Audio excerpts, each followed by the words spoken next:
Good evening, everyone. Call the meeting to order at 7:00 p.m. This is the meeting of the Select Board, so Rockport Select Board. So if you were planning on something entertaining, you are probably at the wrong place. We hope the wrong meeting. So reminder to please turn off your cell phones, and if you do have a conversation, please take it outside so it doesn't interrupt the meeting. There are no public hearings for this evening. There are no minutes for approval this evening. And the next thing is the announcements of upcoming select board meetings. Now, before I get into what's actually printed here, I'm going on the assumption board that we will not need a second meeting in July. I'm hoping. But if something comes up, then it comes up. But we have quite a few things on the agenda tonight on the theory that we could try to avoid a second meeting in July. The next regular meeting then is Monday, August 12th, and that will be Bill Post's first meeting with us. I have been communicating with Bill, and he would like to do a budget overview and kind of issues overview with us, a workshop. And so we were tentatively talking about that being August 26th, the second meeting date in August. And if we have to have a short board meeting to talk about some issues, we can do that at 7:00. Otherwise, we were talking at 5:30 or 6:00 for a workshop. Does that sound agreeable to everybody? I'll get back, we'll get back to you. We'll get back to Will you you. be inviting the budget committee to that meeting? Good idea. I mean, of course, it's public, and they're welcome to come, but that's a good idea. Helen, you did get the email sent out today for the meeting, for the budget committee to, it went out to, I think Megan sent it out as a reminder that we have to have a meeting within so many days of the election. I haven't seen anything, but I haven't checked my emails. Megan, if you could refresh my memory, the date was, oh, you did a doodle poll, that's what it was. But, yeah. I haven't seen anything. Madam Chair, if you'd give me a second, I would like to give the dates. I'm pulling it up, sorry for the delay. July 24th, July 25th, 5:30 to 7, both dates. And July 31st and August 1st, 5:30 to 7, both dates. That was the doodle poll that had been put out, and I'm looking back to see if you were included. When did it go? Because I haven't gotten anything today. Yep, hang right on.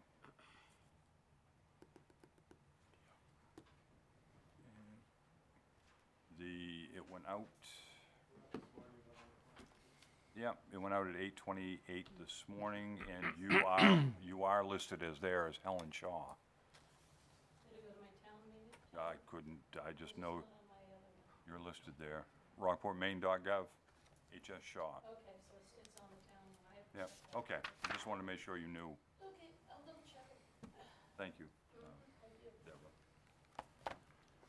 Okay, so to reiterate, we expect to have a budget/issues overview workshop for the new town manager on Monday, August 26th at 5:30, unless somebody wants to suggest it should be 6. And then a short board meeting thereafter if we need to. Okay, the next thing is, in terms of workshops, is a short-term rental. The Ordinance Review Committee has had some discussions in the last few months about the short-term rental practice, and they had recommended that either a workshop be scheduled before the select board or in front of the planning commission. Does the board have any view on which they would rather do? With a preference? I don't have a preference which we do, but I wonder if we might look into asking John Root Jr. from Rockland to come up. He gave a very nice presentation for the Maine Municipal Association, which I found very helpful. Yes. And maybe if he had a little time, he could come up and a good idea. sort of help with that part of the discussion. That's a And good idea. I'd be happy to call him too, but if that's what we want to do. Great. And I thought this would obviously be a good thing, that we don't have to do it right away. We should wait until Bill Post is on board Oh, yeah. and do it. So I guess I tend to think that I would rather see it before the select board, the workshop before the select board. I would concur. Okay. Yep. Okay.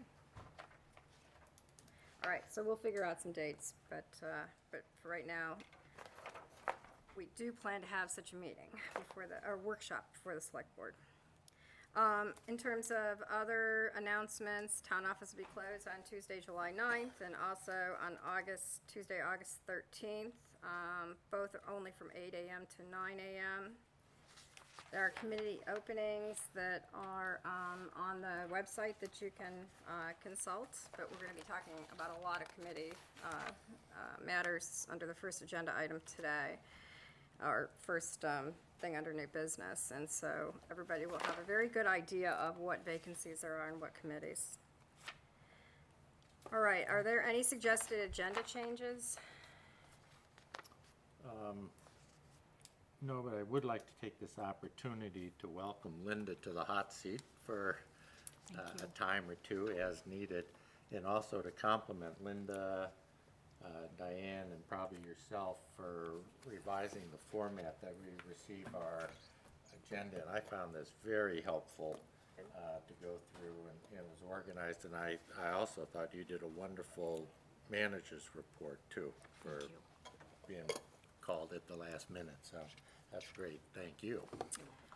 Thank you. I think next time we'll have a tab for executive session too. We talked about whether to have one or not, and if we had had one this time, we would have had a couple of materials, a couple of documents under it, so I think that's something we want to do going forward. All right, is there any public comment on any matter that's not on the agenda tonight?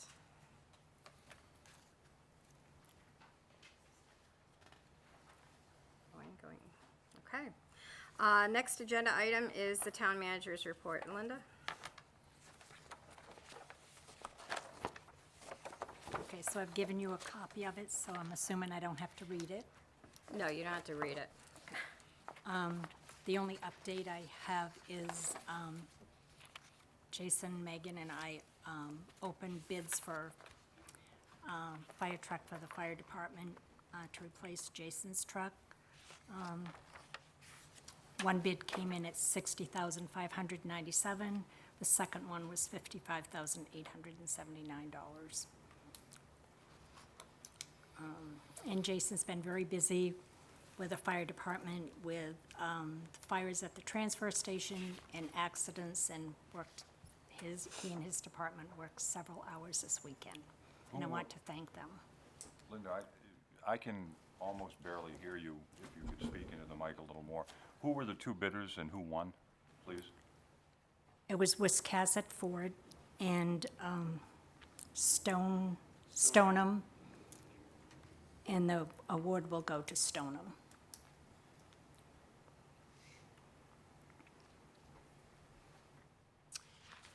Okay, so, going back to that ambulance service item, Linda, there are a couple of things here. I think one is that Camden is wanting to begin discussions about ambulance services for the next fiscal year. They want to start those this summer. The second thing is that Jason is documenting response times that Northeast has had based on dispatch information, or information received from Knox County Dispatch. Camden has done the same thing on a particular format. Linda has asked some of her staff to help Jason with this task because it's rather time-consuming with a lot of spreadsheets and information. But that's going to provide us with a lot of good information. Is there a time frame? I know Chris had 4 or 5 months worth of his done. but he has help. But do we have an idea of when hours might be done for review? I would say just as soon as Wyatt can get it done. I can't give you a date. Yeah, He's no. fitting it in with the rest of his work. And I only say that because I don't want to have January come around and us be in the same predicament. You know, if there are errors, they need to know about them sooner rather than later, so that we don't have, I would say a couple of weeks, he should be able to have it done. that would be delightful, thank you. Yeah, Linda jumped Welcome. on this the same day I No, asked that's her good, to because find the somebody. sooner we can correct any errors, the better, rather than get into January. Wyatt just started on Wednesday, and he's gotten a lot done. It took Right. him and Fire over 2.5 weeks to get theirs done, so it's extremely time consuming. And they've got 3 employees to do it, I think, right? Correct. Or 4. On the, Linda, on the town office sidewalk bid, is there any action required from the select board to accept that bid and then to decide what to do with the balance, or is that just something you and Mike will work out? I think that's a decision that you make on what we will do with the rest of the money. Mike and I reviewed the bids, and he's happy with accepting the low bidder.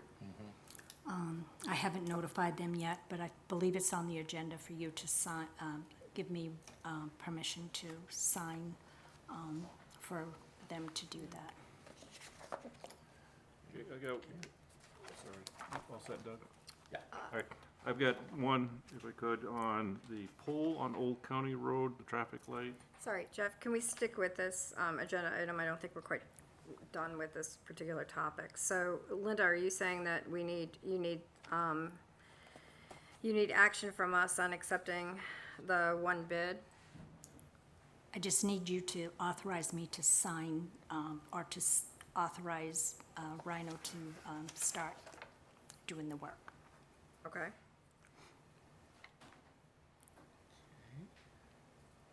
Is that a motion? Yeah. Okay,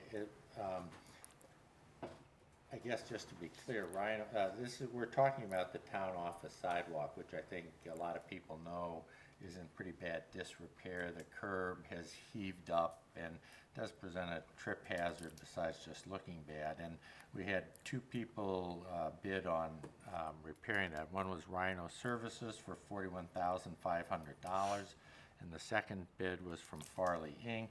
for $43,150. So Rhino Services was low, and apparently there's going to be a little bit of money left over, and it's going to be up to the select board here to decide how to use that, or probably around the town office. Why, just a clarifying question, why is the select board deciding what to do with that $14,000? Well, that's I what mean, Linda do- always should. Yeah, I don't care who I mean, does. We can but, leave that I up mean, to to- Mike and Linda. You mean rather than it just being part of Public Works budget? Right, or within the town manager's purview. Okay. I mean, that's all. Yeah. I mean, we could provide certainly input, I'm sure, we'd never hesitate to do that. But Could spend it fast. I don't know if you need direction or a motion as to what to do with the $14,000. Well, but do we need a motion with respect to accepting the one bid or not? Yeah. And I believe That's- it's on the agenda?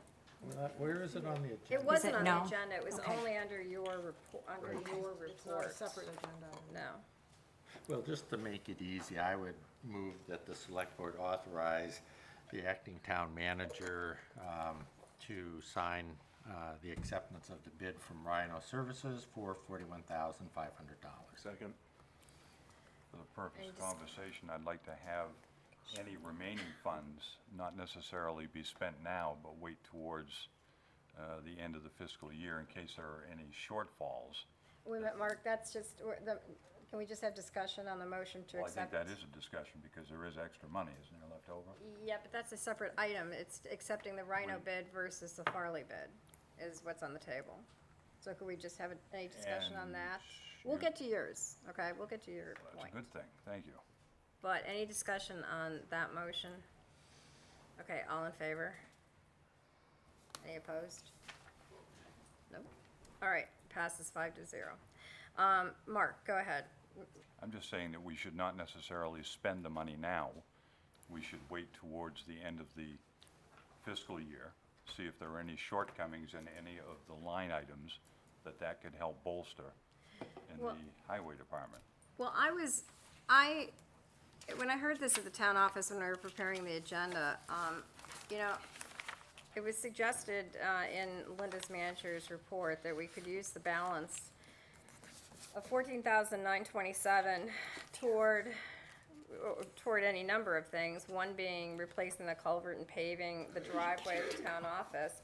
Another being using some money on the gardens at the town office. Hey, Drew, do you have the picture available? Or, no, I'm sorry, it's not Drew. Do you have the picture available? Yes, we're working on it. The town office, just in case anybody's forgotten what the town office looks like. I'm embarrassed to say this is our town office. Not the building, Well, but, that's that's our park, which looks Yeah, great. all right. Equally as embarrassing. Equally. Yeah, Yeah. The point here is, yeah, so these are weeds, of course, that are, 4 feet tall. The whole thing is just a weed bed, and it's embarrassing. And to me, I feel like, you kind of know something about the town when you look at how they maintain their town office. And I'm embarrassed to say that's how we maintain our town office on the outside. So I would love to see Linda, if it's Linda's decision, to be looking at spending some of these funds on getting the gardens here fixed up. So that instead of having weed beds, we may actually have some bushes. And I think that we can work with some of the local gardening centers to donate some bushes probably, and maybe they get to put a little sign saying it's donated by, X and X, and maybe one company will do one side of the town office and the other company will do the other side, whatever. But I think that, use the money smartly is what I'm saying, and get donations where we can, but can we please do something about the town office? That's something that the contracts that we have had in the past for the maintenance of our properties has been lacking, is a clause in there that indicates that they take care of those as well. And I have not looked at these, we'll get into this in the contract renewal agenda item, but I have not looked at those 6 contracts that we have for maintenance of our various properties. But somebody told me at the town office, again, I don't know if it's true, that it only calls for weeding one time, once a year. It's like, really? It's not what I experienced, which would explain why, we have the situation we have, I guess. So, Mark, I wouldn't be in favor of waiting until the end of the year on this. I would be in favor of using some of those monies, asking acting town manager to go forward with that kind of plan. Where do these monies come from? they're out of the Single line encumbered item? budget, yeah. Public Works. Inside of Public Works? So then the question is, for Right. $15,000, how does that issue that you just pointed out stack up with all the other things that Public Works has got to deal with? And where is the best use of that money and when? Well, I think that we're gonna be talking about Public Works and some of the other money and Pleasant Street on another portion of the agenda that has to do with the West Rockport Fire Station, so we're gonna be discussing that shortly. So I think that it's possible Public Works could all of a sudden wind up having a lot more infrastructure bond money than they ever thought they were going to have, possibly, depending on how this board goes. So a lot of money, I think, is being put to those kinds of uses. What it's not being put to is something that is what the public sees when they come to our town office. My point again is that $15,000 goes to back into the encumbered funds, and it's within the purview of the town manager to manage to it. Yeah, I'm just suggesting that the town manager consider that use. And I would think it would be hard pressed to take it away from the highway and use it for something else, which is what my original comment was about, I guess.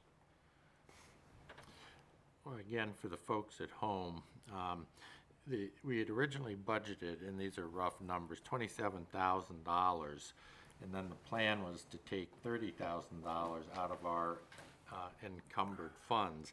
Now, Mark, you can remind me, how does that work with the encumbered funds? We made a decision last year to put aside $30,000 just for replacing the sidewalk in addition to what we'd budgeted. Is that how the encumbered funds work? This is where we missed Ken McKinley. I don't recall the conversation right at the moment. Megan's here. Megan, do you want to Yeah, Megan. clarify? And then when you add those two numbers together, it comes out to be $14,000 more than what the bid came in. So that's the money we're talking about, Almost that extra 15,000. 14. So what happened when we went through the budget process this year, when we finally got the estimates back for the sidewalk, we realized that in the prior fiscal year, we didn't budget enough to complete the project. So we put the project on hold. So from the fiscal year ending 19 budget, we have to carry forward the money that we originally budgeted, and then we budgeted the remainder in the 20 budget, the fiscal year ending 20 budget. Okay. So we would use the encumbered funds first, and then whatever's in this fiscal year's budget, we would use that to supplement what we were short. And that was encumbered out of the highway budget. Out of Yeah, public- out of the sidewalk line in the highway budget, in the public works budget. What is that, Public Works. what can that be broadly used for? Anything relative to sidewalks. Thank you. Sidewalks, Anything- not the landscaping that we're talking about. It depends on what your vision of a sidewalk is. I mean, when we did the high sidewalk up here, the plantings were included in the high sidewalk. We've done other sidewalks where plantings haven't been included, so it's gone both ways.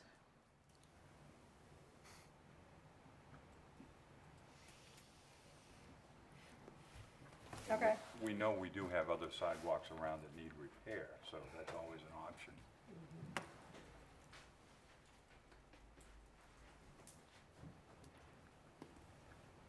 Okay, well, if it's up to the acting town manager, it's up to the acting town manager, I guess.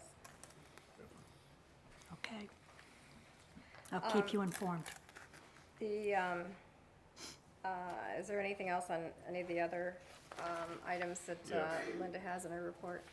Yes, question on the traffic light on Old County Road. What's the background behind that? I thought I saw someplace where it was the states and not the towns. It's the towns? Yes, no? Mark?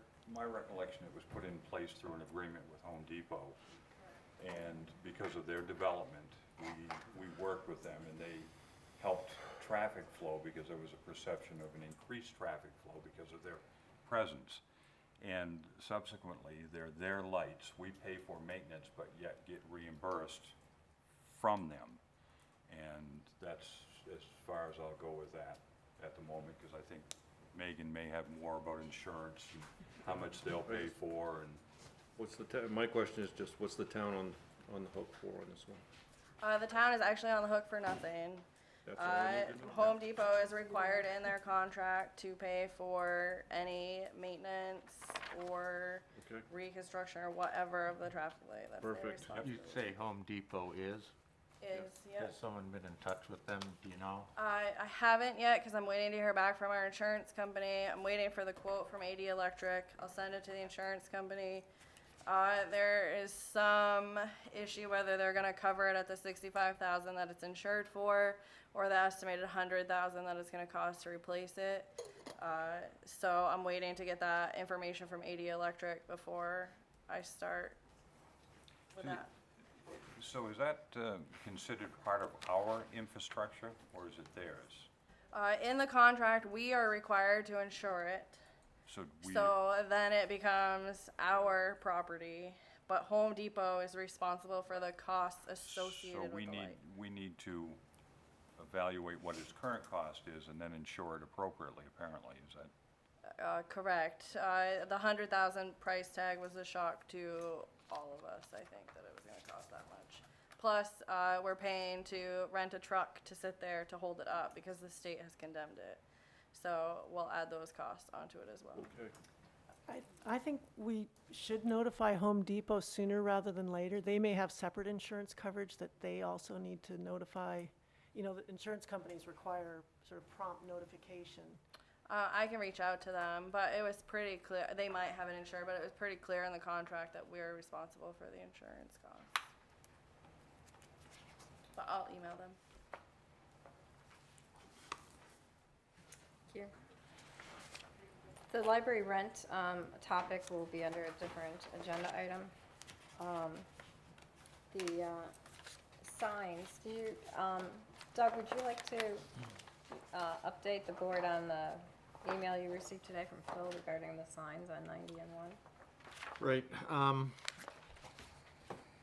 Again, Rockport Beautification Committee has been looking at the Route 1 and Route 90 intersection there near the Market Basket, and what we could do to sort of improve the aesthetics of that area. And there are a lot of people have objected to the plethora of signs that go up from various organizations.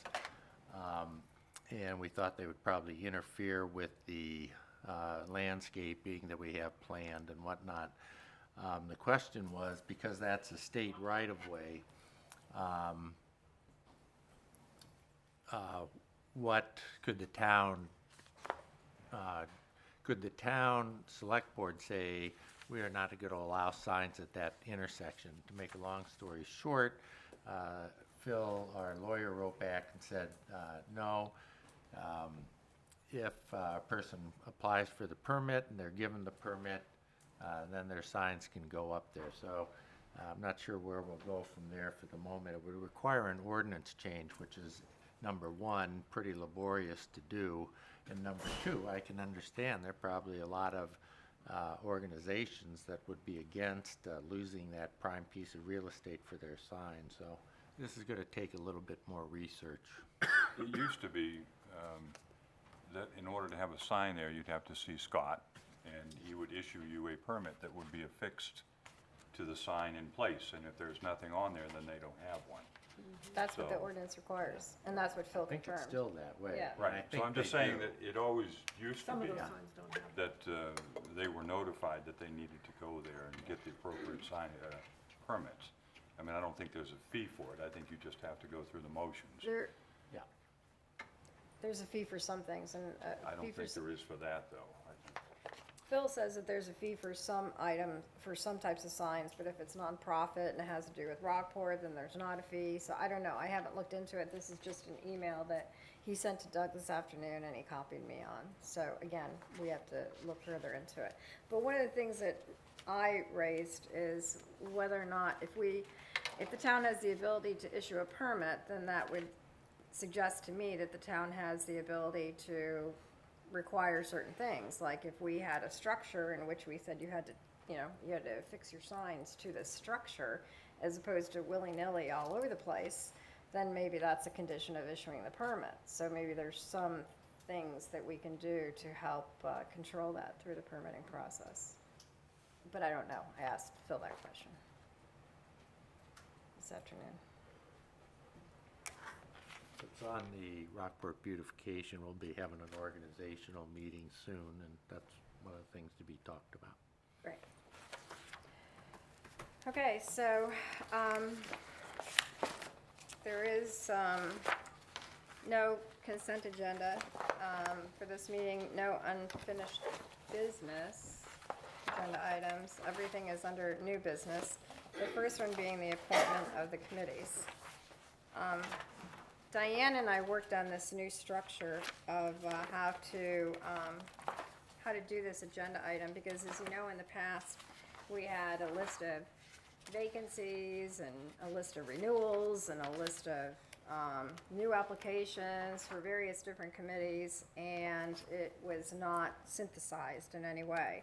So we now have this formatting here, which hopefully, and I didn't make this up, I borrowed from Camden some table that they did, but I, changed it for our purposes. But hopefully you'll be able to take a look at this and know in a very quick glance what the status of any given committee is.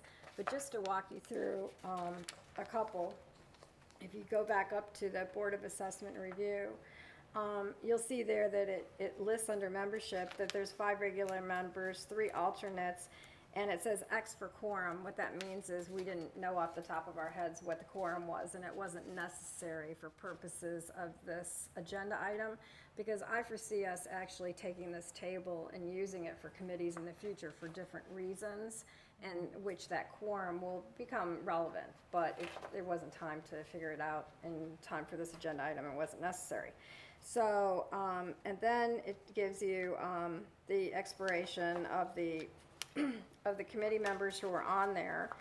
It tells you what the current vacancy is before any action is taken today, being 1 regular member and 3 alternates. And this one has a vacancy, the word vacancy in red, underneath Robert Hall's name.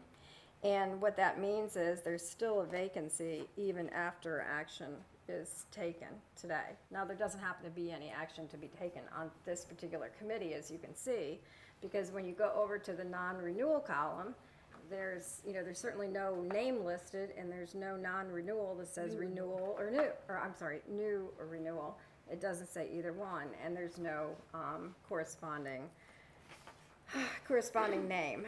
So, anyway, hopefully that gives you a little overview of how to read this. So now you can see that there is no action to be taken on the Board of Assessment and Review today. Of course, there's nothing on the Budget Committee, being that they're elected.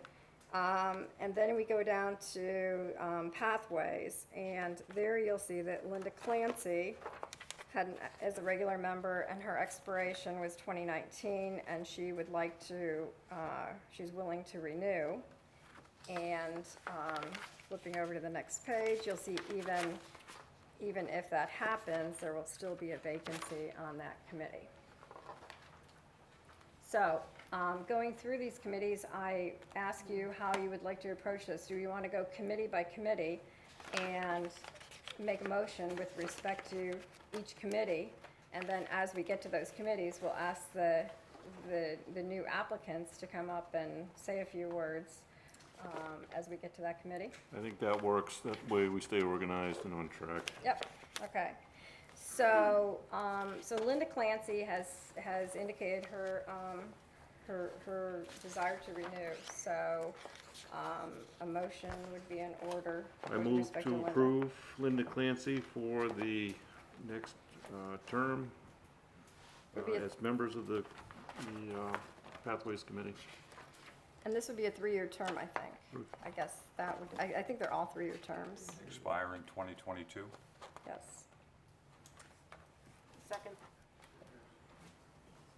Any discussion? All in favor? No one opposes it, 5-0. Okay, the next committee is capital improvements, yeah, sorry, thanks. And Alan Mitchell is currently the chair, but his expiration is 2019. Stephen Daly also is a regular member, expires 2019. And both have indicated their desire to renew. I move we approve Alan Mitchell and Stephen Daly as members of the CIP Capital Improvement Committee for the 3-year terms to expire in 2020, what'd you say, 2021? 22? Second. And Madam Chair, if you don't mind, if you would add me into the liaison portion of that. Jeff is the only one mentioned, and, Oh, and it's both of you. all right.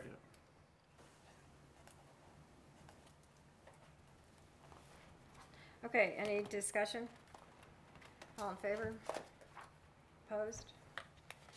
5-0. Okay, next is the Cemetery Committee. Julie Clement and Helen Shaw both have expiring terms 2019, and both have indicated their willingness to renew. Which again would be a 3-year term, I'm sure. I move we accept the renewals of Julie Clement, Helen Shaw for 3-year terms till 2022. Second. Any discussion? All in favor? No, none opposed. Okay, 5-0. All right, Conservation Commission. This one, Laura Laffin and Fred Rybeck, both expiring terms in 2019. Both have indicated their willingness to renew. And Megan Dwyer is currently, on the next page, is currently an alternate. And the committee chair recommends moving Megan up from an alternate to a regular member. And that would fill this vacancy. I don't think so, because you've got 1, 2, 3, 4, 5, 6, no, you still will have one regular vacancy. Yeah, that vacancy is designed to say, even if we do all the things that are suggested here, there'll still be a vacancy. Okay. Well, I move to appoint Laura Laffin and Fred Rybeck for a 3-year term to the Conservation Committee with terms to expire in 2022. And then we'll do the other one separately. Second. Any discussion? All in favor? Opposed? 5-0. Go ahead, Megan Dwyer. I make a motion that Megan Dwyer be appointed as a regular member of the Conservation Commission with a term to expire in 2024. No, that would be, 2021. 2022 would keep everything in sequence. 2022 would? Or you'd have to add, make it 2025, and I'm sure she doesn't want to do that much. Well, 2022 then. Second. Diane? She keeps her regular expiration date. But if she's an alternate with an expiration and we move her to a full-time, We've always kept the expiration date, that's when they. Oh, so Made it she would 2021. expire? Okay, In so I'll 2021. change that to 2021, and then she'll have to reapply for a 3-year term. Okay. second. Discussion? All in favor? Opposed? 5-0. All right, so again, we still have a vacancy on that committee. On the Harbor Committee, we have Scott Warren, who has applied to be an alternate. Nancy Albertson, also a new applicant to be an alternate. And Doc Wallace also applies an alternate. So if the 3 of them are here, is Scott here? Don't No. see him. We had not heard back from him. Nancy, would you like to come up and say a few words? Have we had anybody else up yet? Well, no, because these were not new applicants. This is the first new applicant. The new applicants came tonight, not the renewals.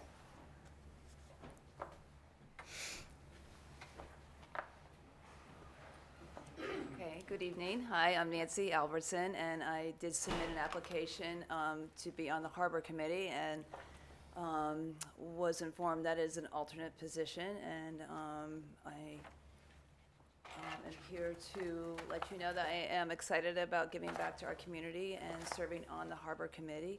I've been a resident in Rockport for 21 years, and I've spent quite a bit of time at the harbor ourselves, members of the Rockport Boat Club for about 17 years.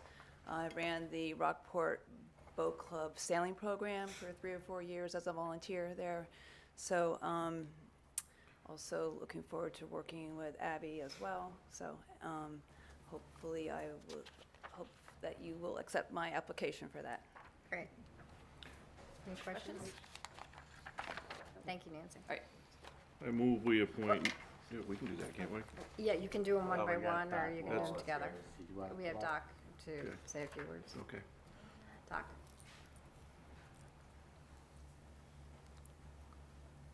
Good evening, I'm Doc Wallace. We're relative newcomers. We lived here for the best part of 2 years now.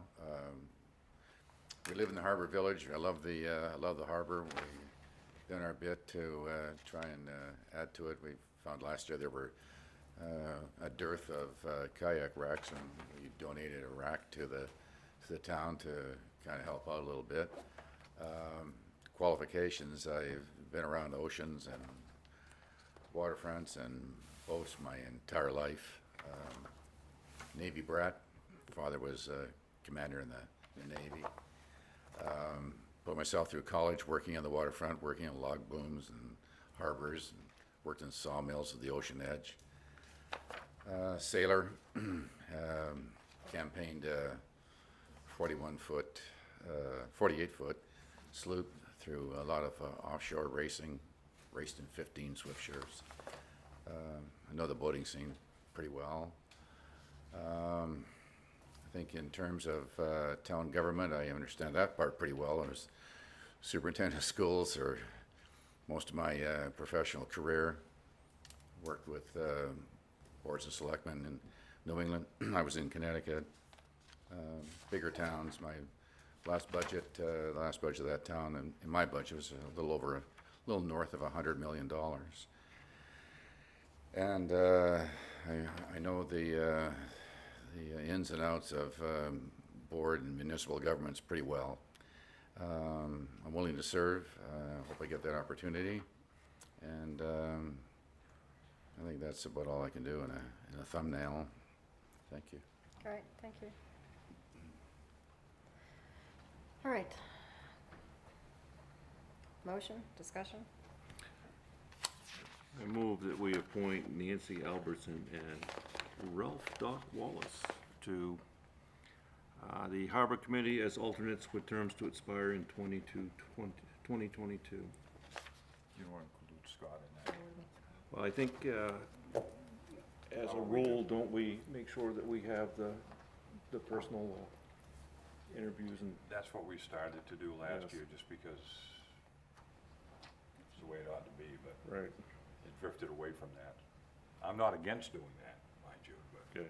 You know, the other side of that coin, though, is if someone goes to the trouble of getting the application, filling it out, and then can't make it, which I know there are a couple people like that, you know, I think it's kind of a shame to not appoint them and then having them come back. And I understand the rationale, but, you know, it's not like we have people breaking down the walls to be on committees. And if Yeah. people are willing to do it, why just put another hurdle? Well, it's not so much a hurdle to me as it's just you know, we've had and asked other people and they've come appropriately and presented to us. And I don't see any harm where if the next meeting he comes to do the same thing, we can approve him then. Abby? I would just say, just for what it's worth, that the chair of Could the you- Harbor Committee, Sam Temple. could you come to the- Oh, sure. yeah, thank you. We don't want to leave you out of it. Oh, Thank you. I do note whether it makes a Introduce difference or not. yourself. Abby Leonard, Harbor Master. Sorry about my scratchy voice.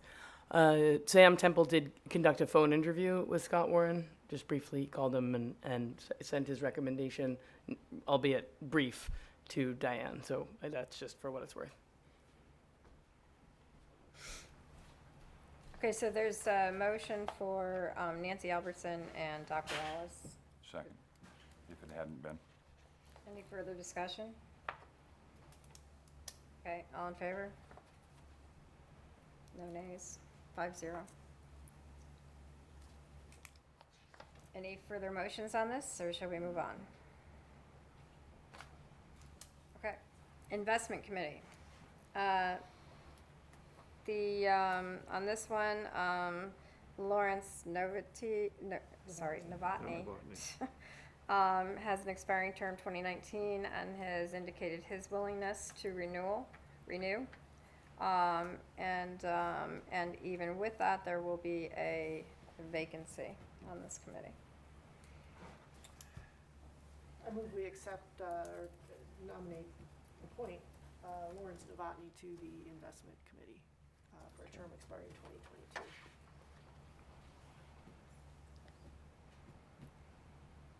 Is there a Second. In the last year, Doug, how many meetings have you had? Or in the last 2 years you've been on the board? Well, I've been to 3. They meet sort of quarterly, and even that's changing. They tend to meet once annually now, but then send out the financial reports for the various trusts that we have to be reviewed quarterly. Megan does that. What does a charter or any of the rules that are in place call for? I don't know. They changed their bylaws Oh, that's right, yeah. to one in-person meeting and then the monthly report for the rest of them. Chris, those bylaws are ones that we haven't approved yet. 'Cause Right. we haven't approved any of them yet.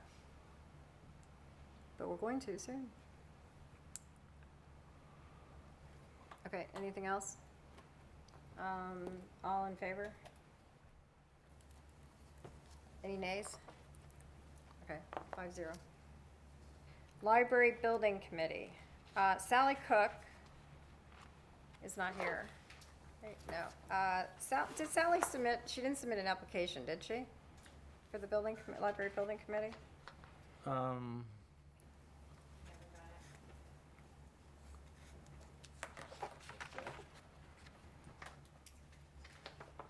So, we all know Sally, and it's great that she's interested. I look forward to receiving her An application. Meanwhile, There is some other housekeeping though on this committee, because the makeup of this was sort of interesting.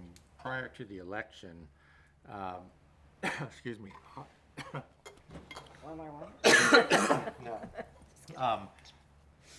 Ken and I were on the committee. Take it from here. So Doug and Ken were the select board liaisons to that committee. I was on the committee as a citizen, just as a regular member, as well as Bill Chapman was the chair, and I was the vice chair.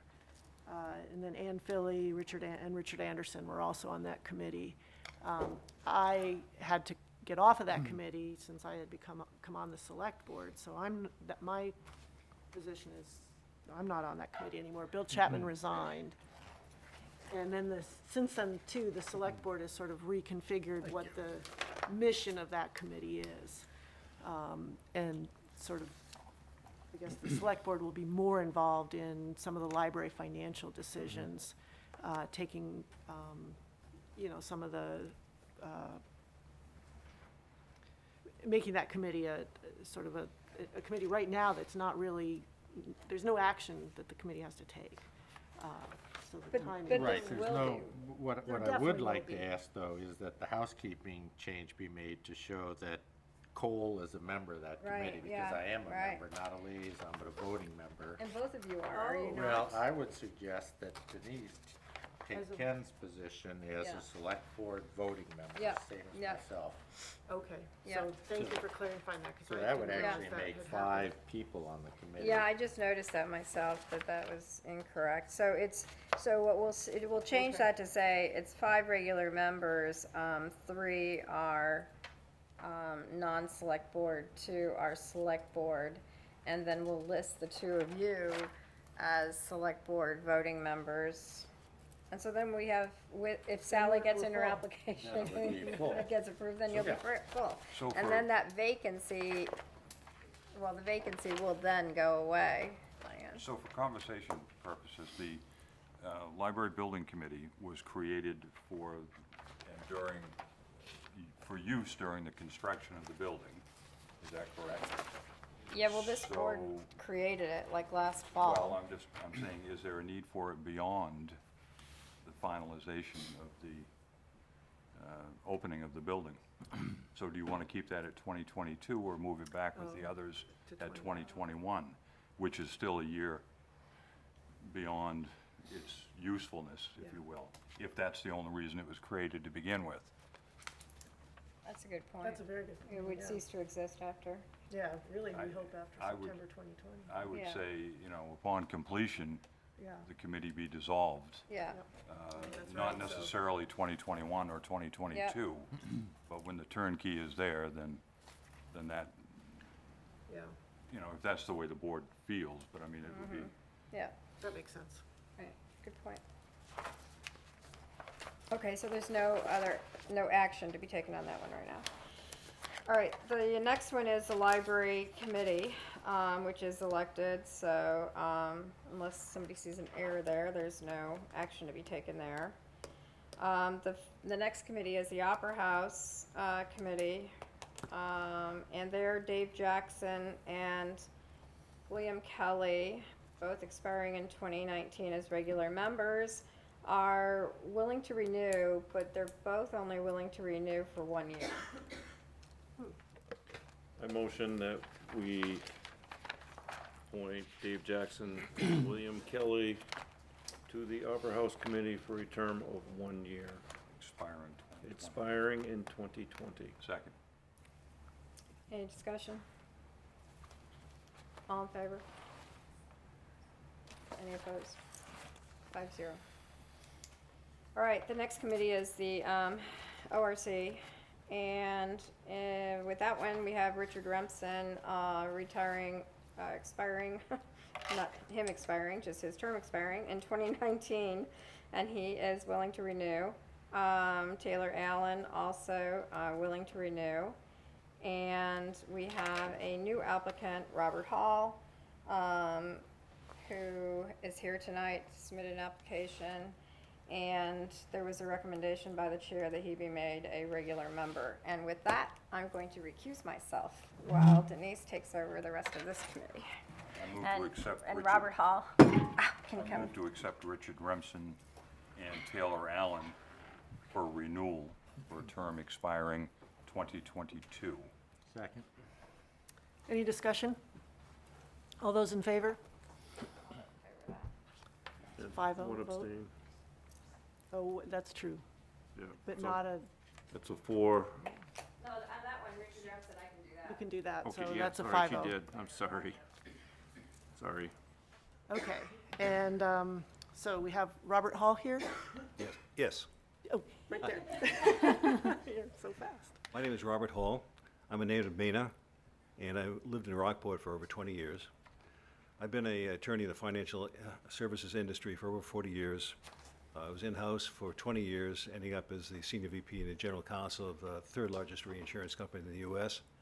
After that, I joined a law firm as partner and of counsel. The law firm was DLA Piper, which I believe is the second largest law firm in the United States. Senator George Mitchell is currently a partner, I believe. After that, I set up my own operation as a arbitrator of disputes between insureds, insurers, and reinsurers, and also as an expert witness in the state and federal court. In my course of my career, I've drafted a number of federal and state statutes and regulations, and I sure have interpreted a lot more. So I think I have developed some skill sets that are useful to the ordinance committee. Great, any questions for Robert? I motion we appoint Robert Hall as member of the ORC for a term to expire 2022 on this one. Second. Any discussion? All those in favor? So that's a 4-0 vote. Thank you. With one abstention. Or recusal.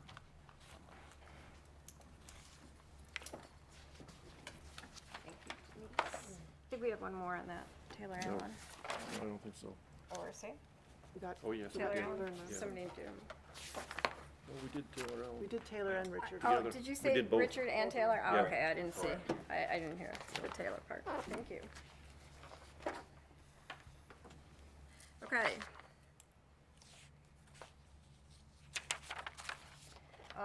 The planning board is next. We have, I'm sorry, Louis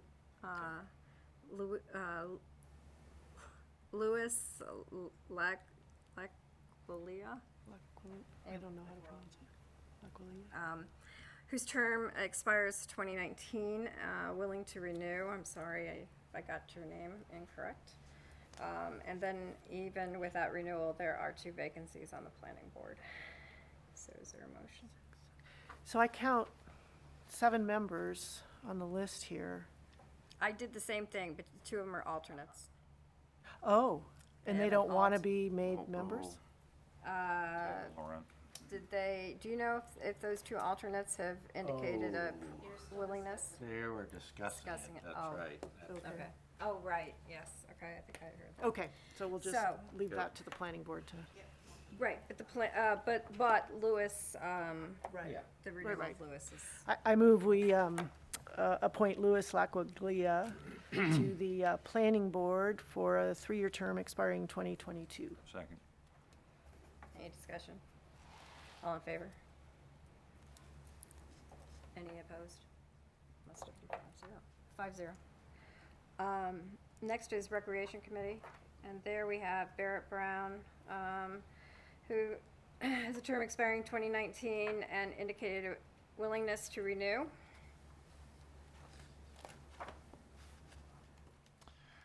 I move that we reappoint Barrett Brown to the Recreation Committee for a term of 3 years to expire 2022. Second. Any discussion? I'm confused about the expiration dates. The other members, 2022, existing members are, I mean, it's just following. They were new members just recently. Okay, okay. In that kind of Brian haphazard and way of Chris were the way it appointed was last fine. week. That's fine. Yeah. But good question. Okay, any other discussion? All in favor? Okay, no, 5-0. All right, the next one is Rockport Parks and Beautification Committee. Let me raise this. Can I speak to that? Sure, come on up.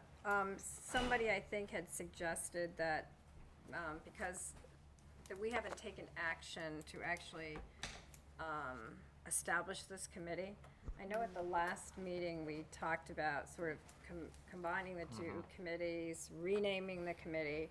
I don't know if we feel that there is a necessity in doing a motion to actually establish it.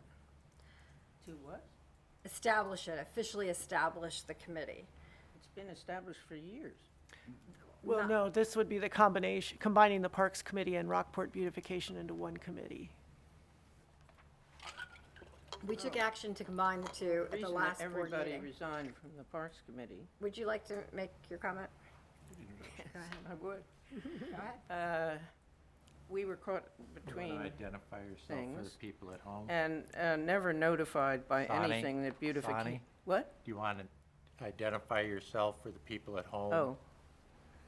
At home, this is Sonny Fogel. I served on the select board for 6 years, back when we took down the RES buildings. So I'm an old hand.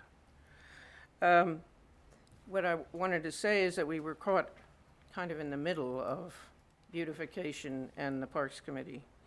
And the Parks Committee was never consulted about Memorial Park until the very end, when we fought a bit about the parking places. And that was very disturbing, especially to the chair and another member of the committee. And then we found out that beautification was going ahead with plans for Route 90 and the Gateway, which we had been talking about. And there are a lot of things in the Parks Committee that were in process that have stopped because some of them are being led very much by the former chair. I think the board, the select board, has to decide whether they want a chartered committee and those members that have already filled out and have served that committee for a while, or if they want a committee that's not a chartered committee, led by a board member, which is unusual and probably not legal, or whether they want, or how they want to handle this. If you want to put them together, that's maybe part of an answer. I don't really know what the answer is, but the reason that everybody on the present Parks Committee resigned is because we weren't doing our job. Somebody else was going ahead and doing it and never talking to us about it. The whole idea of the chartered committees is to have communication between the select board, the manager, and the committee, as you know. So I'm just reporting that I don't think any of us will go back on unless we see a way forward and unless you give us a mission where we should be. We thought we were taking care of the village parks, but apparently we're not. So that's where we stand now. And so I think some of us would go back on. I think it's very important to have a Parks Committee. And to have one that communicates with the select board and with the manager, new manager coming in. Also, down the road, I'll be there when the new manager has his situation. I would like to see this board take on the job of making sure that Rockport has a full-time planner in the planning office. And that planner does what Tom Ford used to do and raises money as well for the committees from the state. That was a double job for years. And the planning, all planning went through his office. So you wouldn't have had all this trouble about where to put buildings and so forth. I really think that's terribly, terribly important. Thank you. Thank you. Just a little more in-depth on that to develop on what Sonny was saying. The Rockport Beautification Committee is a fully chartered committee of the town. The select board voted that into existence a year or two ago. Diane, you can help me with it, doing up the bylaws. And so Rockport Beautification is a real committee of the town. You know, it's not just some Wild West out there. And I think as the Rockport Beautification Committee was looking around for things to do, of course, we came up with ideas. And then the Parks Committee, a lot of them just resigned. And, you know, I have to take that at face value that, you know, for whatever reason, they weren't interested in serving. And that leaves the select board with a quandary. Okay, you have a committee that's willing to pick up the slack and have new members and combine it, you know, or, you know, again, we have these people's resignations, so I'm willing to accept those. Well, my 2 cents worth being a liaison for the Parks Committee is that nobody reached out to them, to the best of my knowledge, and said, hey, this is what we're thinking about doing. Can you, or do you have any ideas to help out, and what do you think? So I think they took offense to that, and they thought that they were just being brushed aside as old hat, curmudgeons, or whatever you want to call them. And this is what's going to happen now. Yeah, So I think and that sums it up pretty good. and it's unfortunate because there's a great deal of knowledge in that committee that would have been good suited. And I think Sonny had mentioned that some of them may consider going on to that if approached. So being the liaison for that, Mr. Cole, Dr. Cole, I think that would be your charge, is to approach some of them and see if they'd be willing to come on board. And speaking of which, I was off of that list, but I'm going to say that I should be back on it as a liaison of the Joint Parks Committee if that's the way we're going to go. Well, we decided at the last meeting to go that direction. Combine Well, the two. I'm not combine listed the as a two. liaison on there. Doug's the only one, so. Yeah, I understand if you want to be liaison along with Doug. then Oh, I'm not that's- giving up the parks. Okay.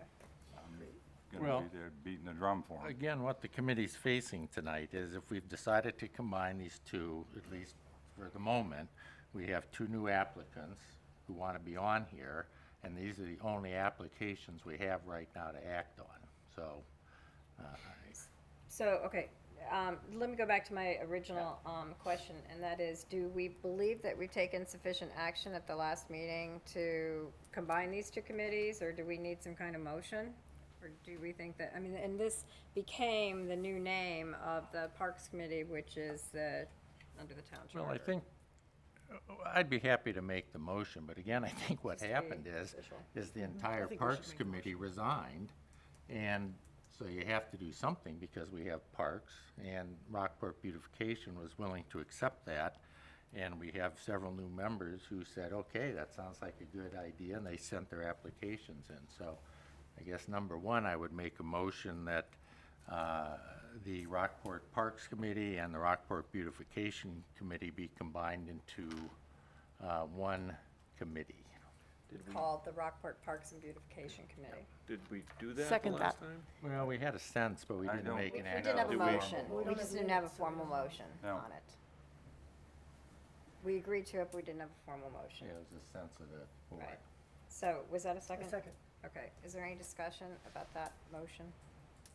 And I think it would be a disservice to those that as Doug had said, I get a sense that they don't want to serve, but I think that, you know, perhaps the leader of the beautification group and myself could reach out to those that resigned or decided not to work anymore, for whatever reason, and we should try to tap into their years of experience and connections.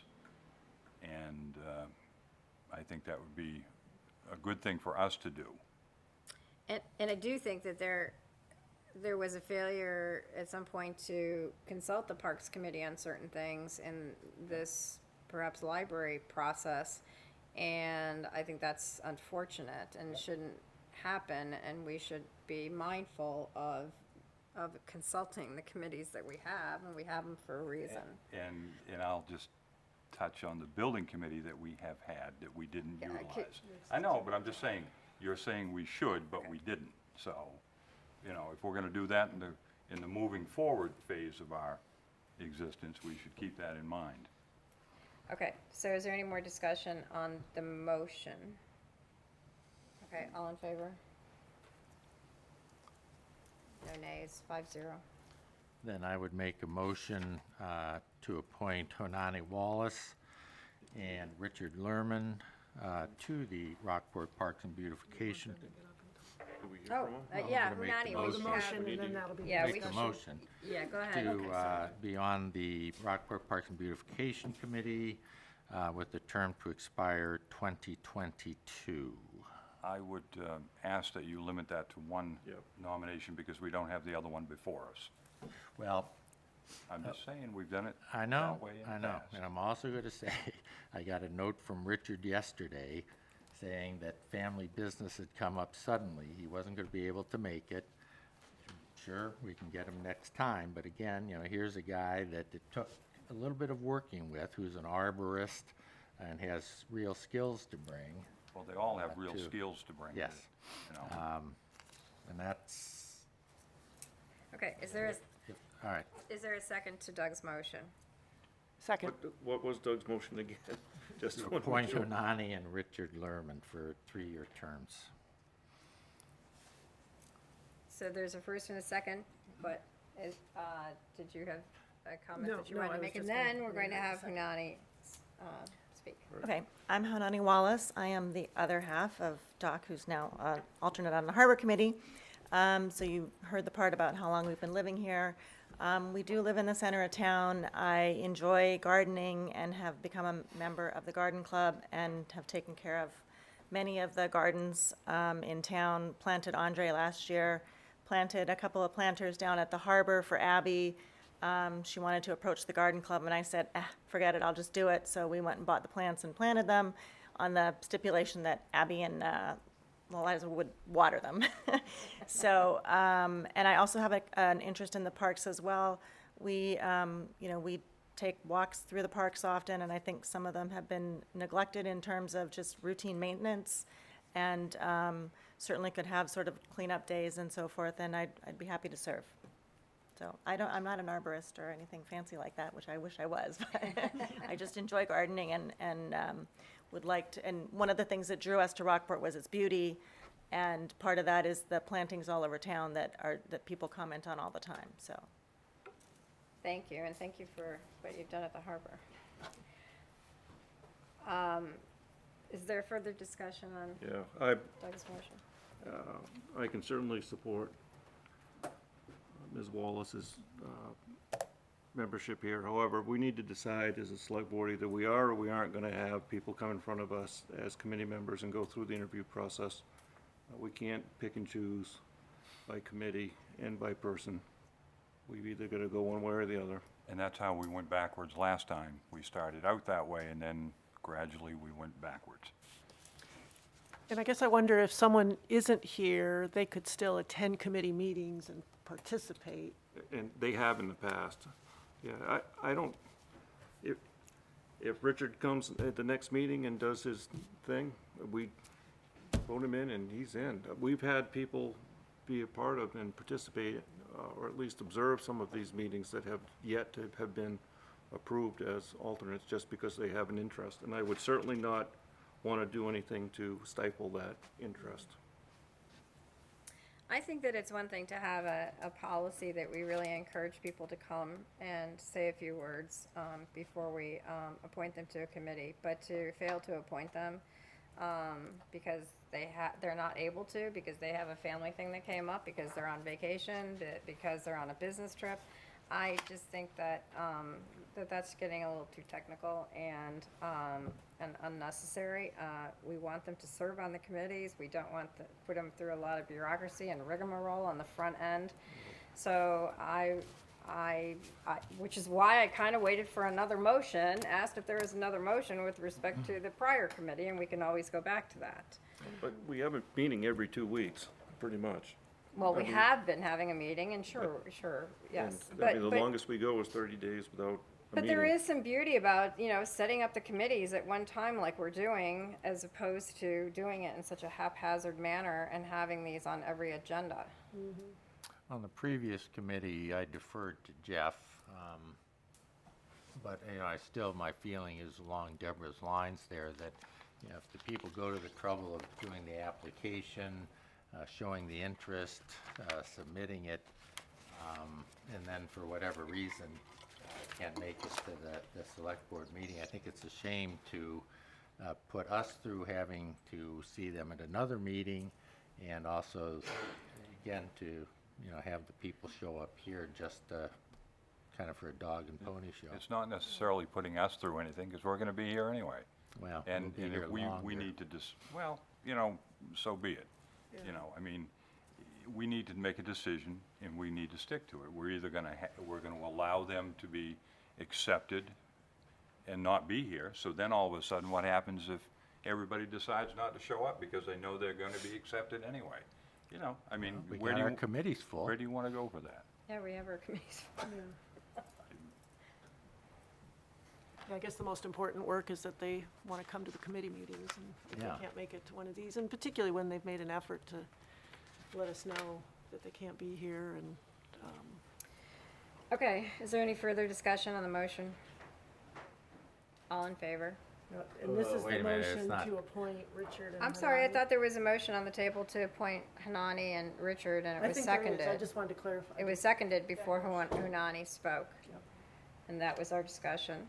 Okay. And, All in favor. all in favor? All Look, opposed? I'm half there. I'm there with, you got a All half, right, I so got a we half have vote. to have a roll call, and the roll call is Mark Kelly, No offense. No. Jeff Hamilton. Yeah, you got 50% of me. That's a no, right? And Doug Cole, Yes. Denise, Yes. and I vote yes. Thank you. Okay, So- Thank you. I am happy if somebody wants to go back and make a motion with respect to the prior committee. Was that Harbor was the only one we had in, I think it was Harbor Committee. and, well, we don't even have an application from Sally, so that's easy. No, we don't have one. Does somebody want to make an additional motion on Harbor Committee? Yes. Which one are we talking about here? Scott Warren. Warren, Scott Warren, for an Oh, yeah. alternate. I make a motion that Scott Warren be appointed as an alternate to the Harbor Committee with the term to expire 2022. second it. Any further discussion? I'm sure Scott Warren will be an excellent member of the Harbor Committee. My vote would only reflect my concern with the process. Okay, all in favor? Opposed? Roll call, No. Mark Kelly. Jeff Hamilton. No. Doug Cole. Yes. Denise. Yes. And I vote in favor. So 3-2 on both those last motions. All right, Rockport Beautification. Okay, ZBA. The Zoning Board of Appeals is our last committee. There we have Terry McKenzie and Kimberly Graffam, both terms expiring 2019, and they've indicated their willingness to renew. We have received a letter of resignation from Alan Mitchell. We have Thomas Kennedy Jeffrey Parker, and Kevin Olachek, all new applications. And I think all three are here this evening. So before we do any motions, let's go ahead and hear from those folks. Why don't we do the renewals? Yeah, let's do the renewals. Oh, okay, do the And I renewals move that first. Terry McKenzie and Kimberly Graffam be reappointed to the Zoning Board of Appeals for a 3-year term to Second. expire 2022. Second. Any discussion? All in favor? Okay. 5-0. Now, Thomas Kennedy, is he here?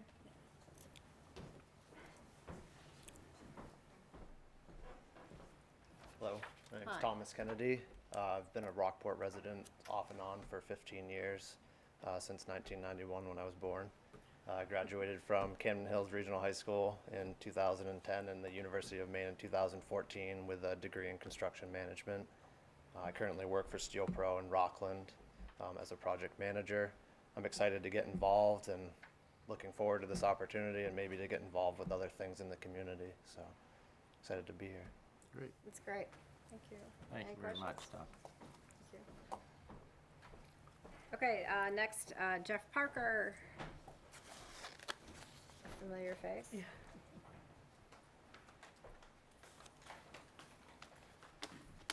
So my name is Jeff Parker, and really? I know, I always forget.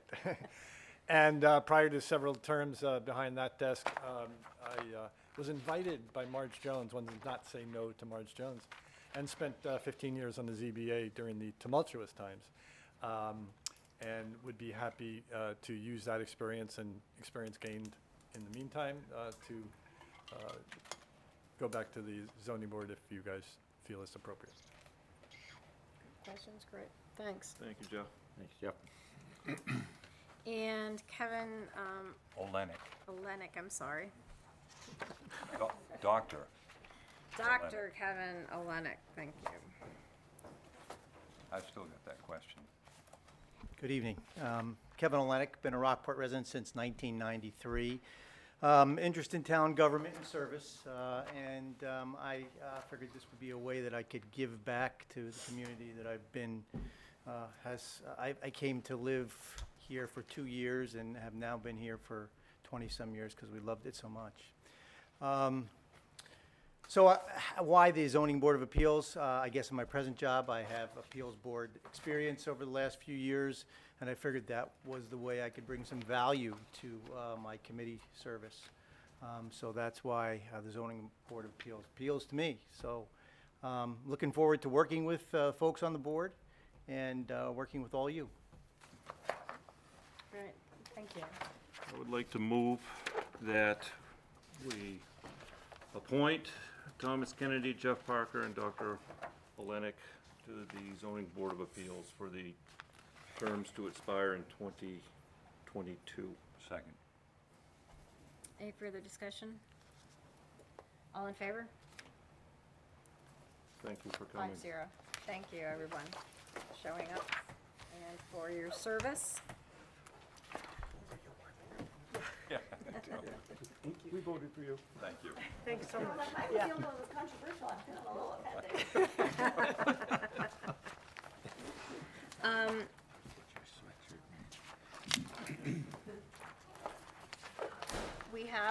We have a letter of resignation from, do you guys have a copy of it? No. From Alan Mitchell? No. I guess we need to put that on the next agenda then, on the consent agenda. Yeah. Diane? Yeah.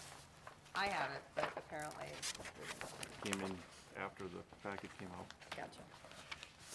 Okay, the next item on the agenda is a review and approve Opera House fee schedule.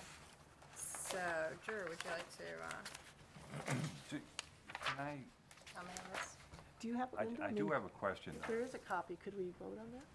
Well, I have a question because We do have a copy of it. if, Hey, hang on, Mark. Do we have a copy? We do, but I don't know that, I thought I brought it with me, but I can't. Oh, okay, all right. Let's just put it on the next agenda. No, wait just a minute.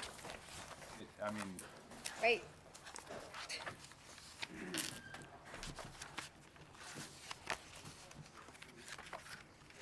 just to clean that, I was just thinking of Yeah, it's, I would rather. We need to move to accept these two. that I haven't been involved in. It should already have been accepted I don't have it. on the Conservation Committee. They were all listed on there.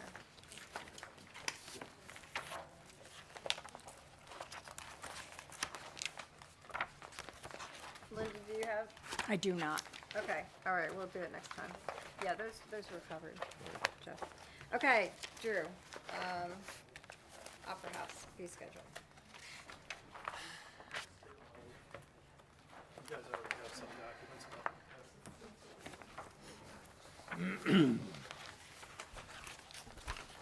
My name is Drew Weber. I'm the current manager of the Rockport Opera House.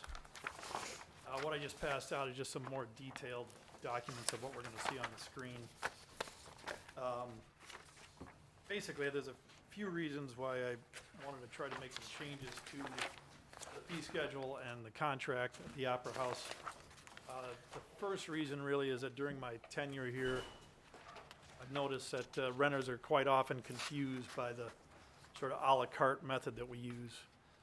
We're filling out contracts and basically, again, by sort of using our friends up the road in Camden as an example, as well as some other venues, I noticed that they don't do it that way. They usually just basically give a more of a bulk, bulk rate to everybody, and then spell out what you get for what you pay. Let's see here. Bundling, I guess, is a more appropriate term. What we're seeing on the screen right there is just a draft of how the fee schedule would show on the Opera House website and the town website, which currently we don't have that on there at all. You can print off the current contract from the website, and it does have our current fees on it. But I'm hoping to eliminate the option of printing off the actual contract and just only showing people the actual fees. What happens a lot of the time now is that people will print off the contract and fill it out, and then bring it in and tell me, we filled out our contract, we're ready to rent the Opera House, and then we have to go over the whole thing all over again anyway. So I do feel like the fees should be listed, but not necessarily the contract. What I've done is gone through and listed up the current rates and the new proposed rates. It's kind of detailed because we have so many different types of events and different categories for renters. I mean, there's a nonprofit Rockport resident fee, and then there's a nonprofit non-resident fee, and then you get into the rentals that are not nonprofit organizations. At first glance, when you're looking at this, the new rates look quite a bit higher than the old rates. But again, all I'm really doing in here is bundling the services. So by the time we've added up all of these other charges to the renter now, the new rates are really not that much higher than what the current total ends up being anyway.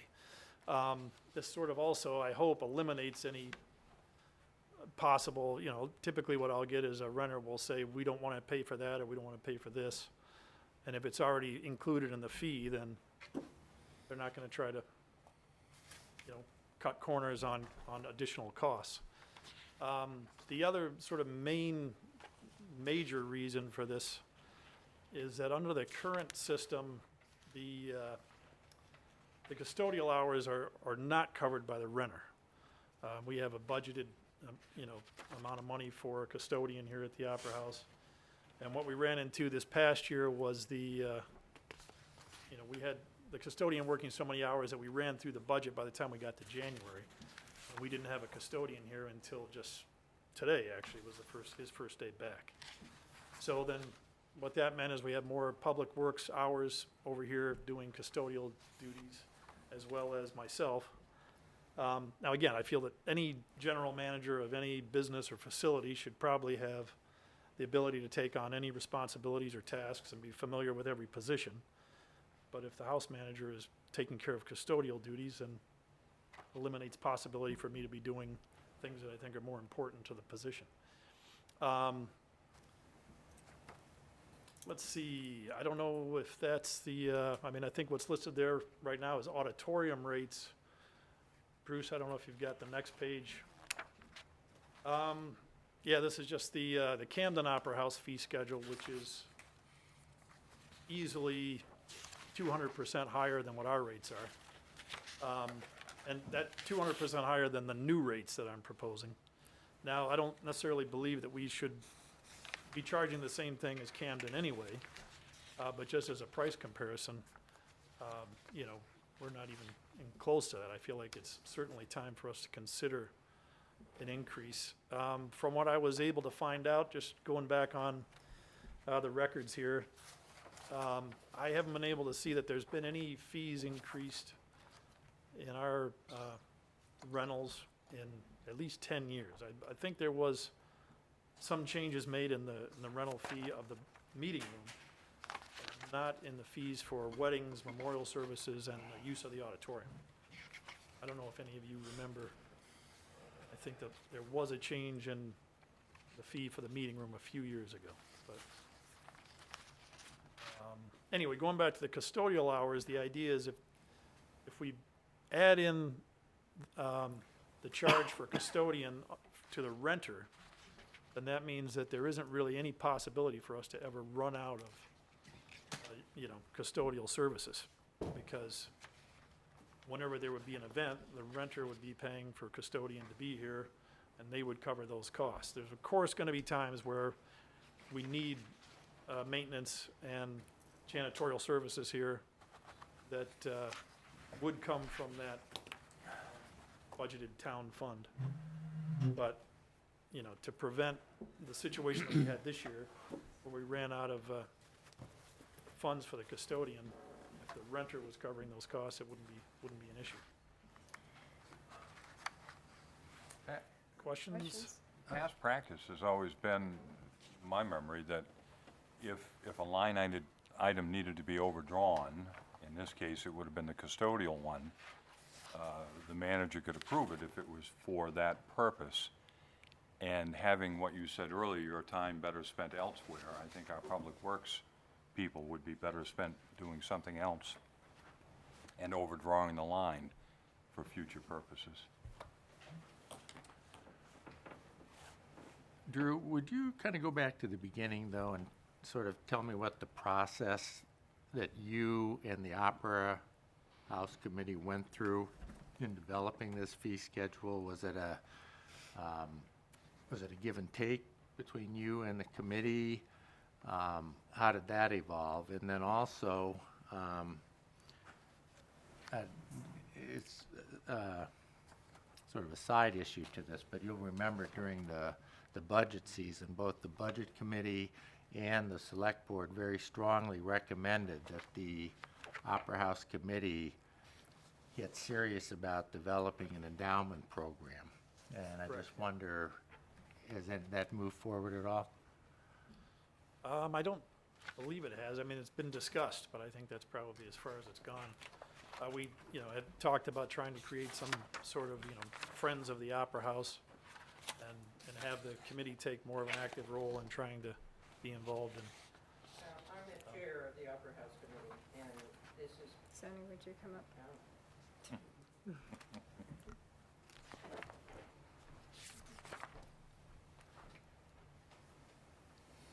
My name is Sonny Fogel, and I'm the chair of the Opera House Committee. We've had quite a bit of discussion about endowment. I did not know there was a big discussion in the Select Board. Well, and the about Budget it. Committee. What? And the Budget Committee. And the Budget Committee. And one request that I would really like to make is that the chairs of the committees hear ahead of time when their Budget Committee is going to be, because I couldn't be there. We went over all the fee schedules, and what Drew has done is put together the guard out front, the cleaning, the setting up of the chairs, and all of these different things that have to happen whenever there's a performance or whatever, when there's a meeting down here. And as he says, bundled the fees. and came up with one fee for each event. There's nonprofit events, there are profit events, there are events in all different parts of this building.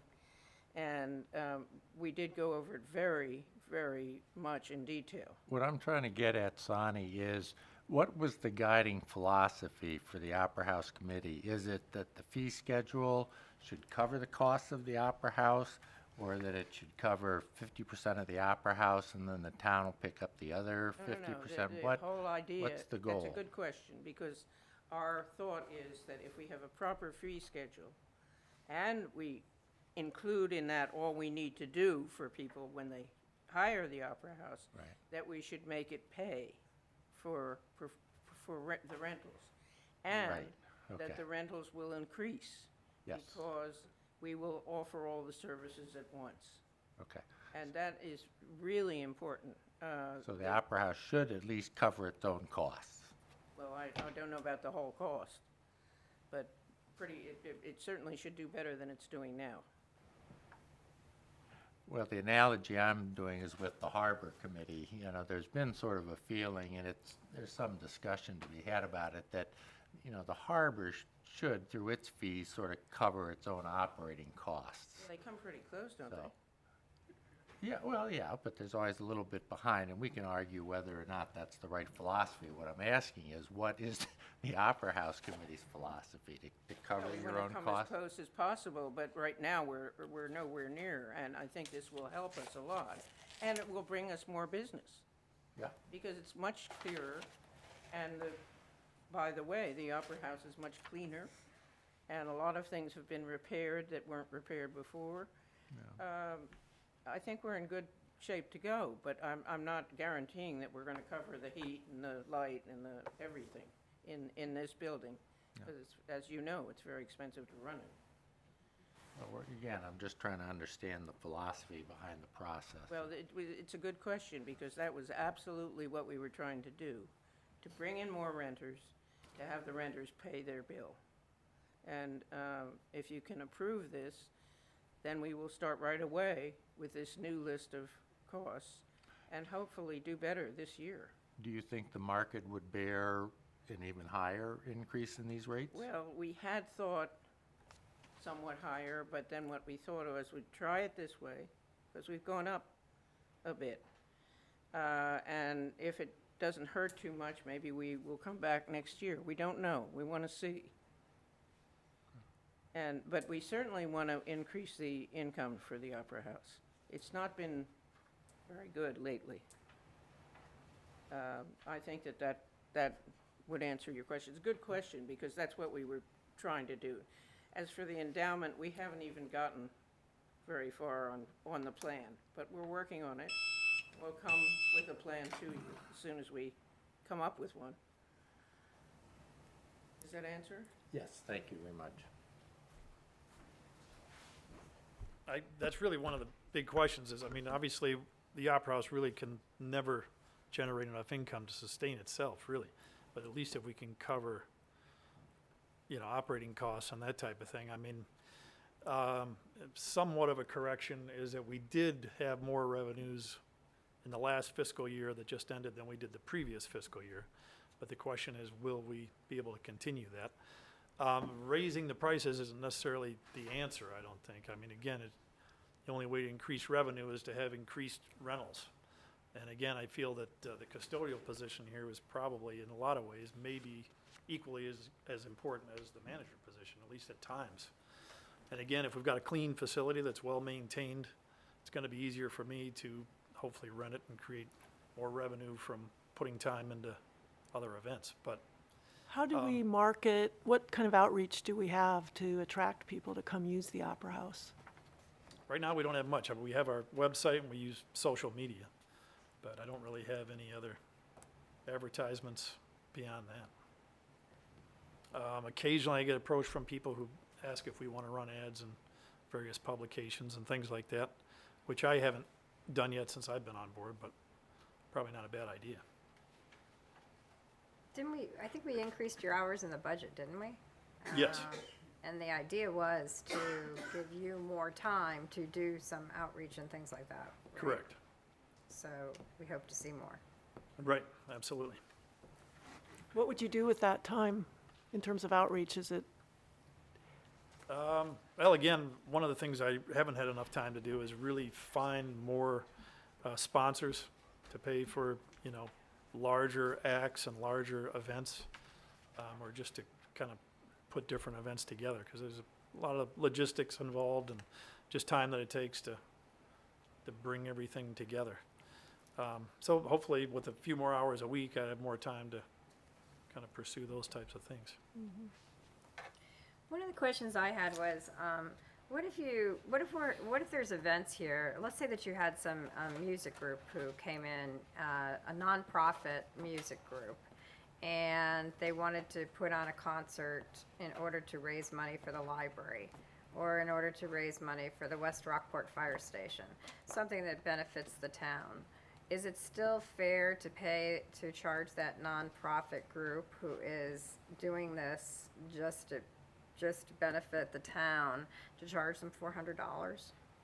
No, in that case, we generally wouldn't do it that way. And where's that reflected on the fee schedule, though? It isn't on this, and it hasn't been on the previous contract either. That's just sort of, there are certain cases, for example, Bay Chamber, Maine Media, SIF, where we sort of have, you know, different agreements, and we draw up a contract that's not based necessarily on these fees.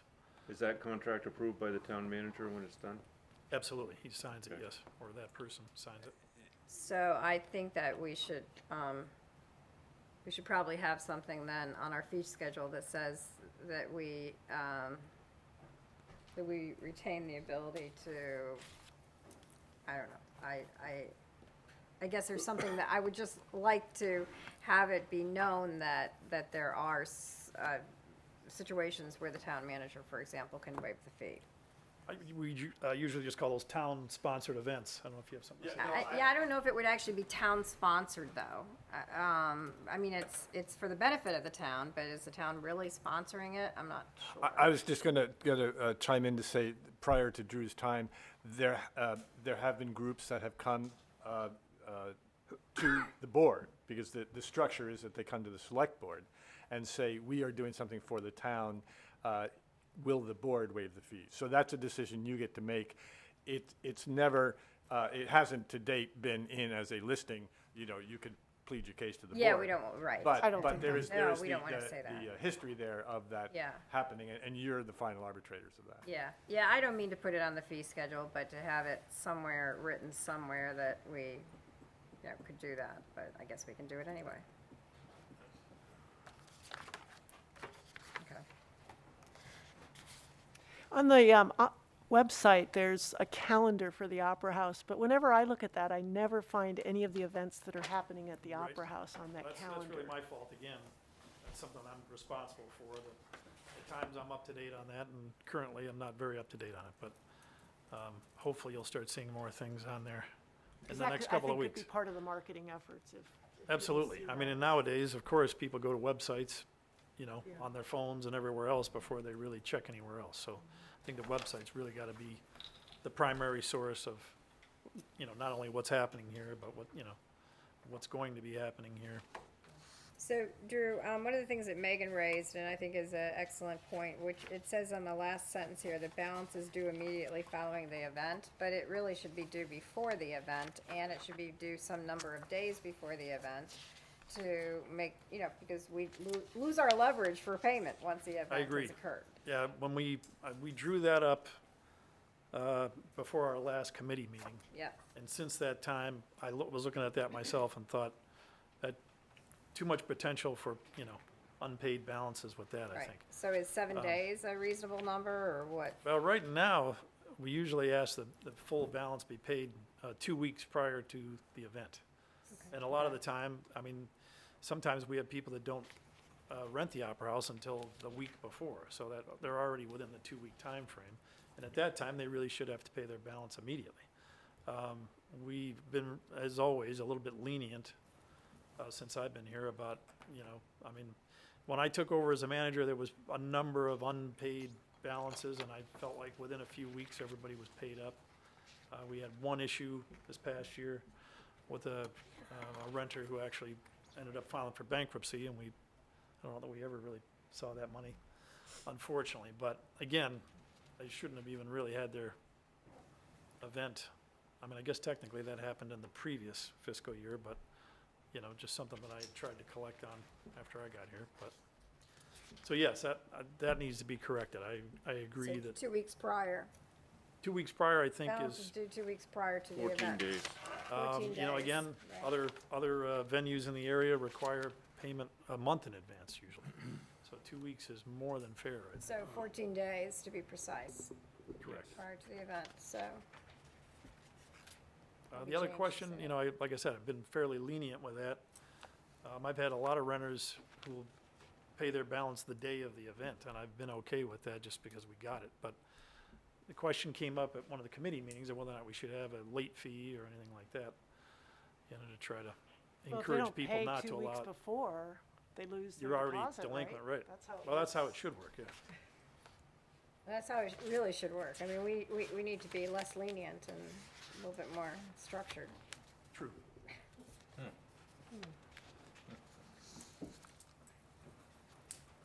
You asked about how I came about some of these rates. I mean, it was really difficult because so many of these rentals are completely different from the others in terms of who the renter is and how much, you know, what they want to use the space for, or how many services they're using.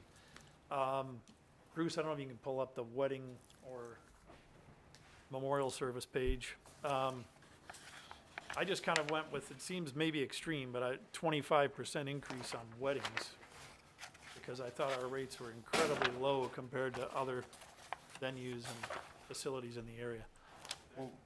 If you go to, well, it is on there, but there's actually on the bottom of that spreadsheet, you should be able to click on a little tab that says wedding.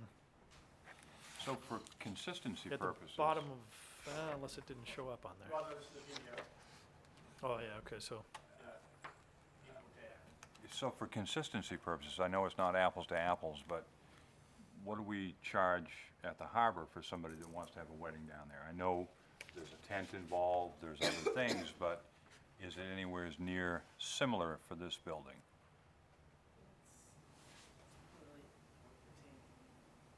And that's a per day event, the fee, like $800 per. 12 We're now hours. charging each day that the tent is up, so it's about that per day that the tent is occupying the harbor. So setup day, rental day, pickup day. So if there's that a- would be like 3 times what. But no, so it's a day per day? Per day, Right, it's all right, equal. all right, it's good.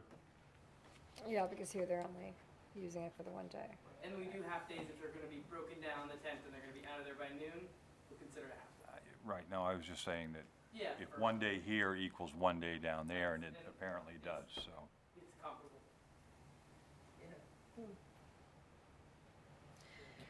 comparable to That's the interesting new rate, because it's or- a lot cheaper. Because we just went up. I mean, that's interesting because it obviously costs us a lot more to have them be here in the Opera House than down in the harbor. In terms of the town's money.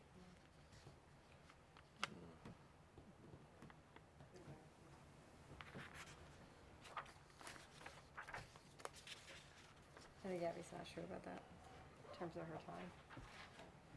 That assertion might want to be checked, you might want to ask that assertion be checked. Yeah. Yeah, I mean, I guess I'm Abby in just terms thinking of her the, time and so forth, yeah.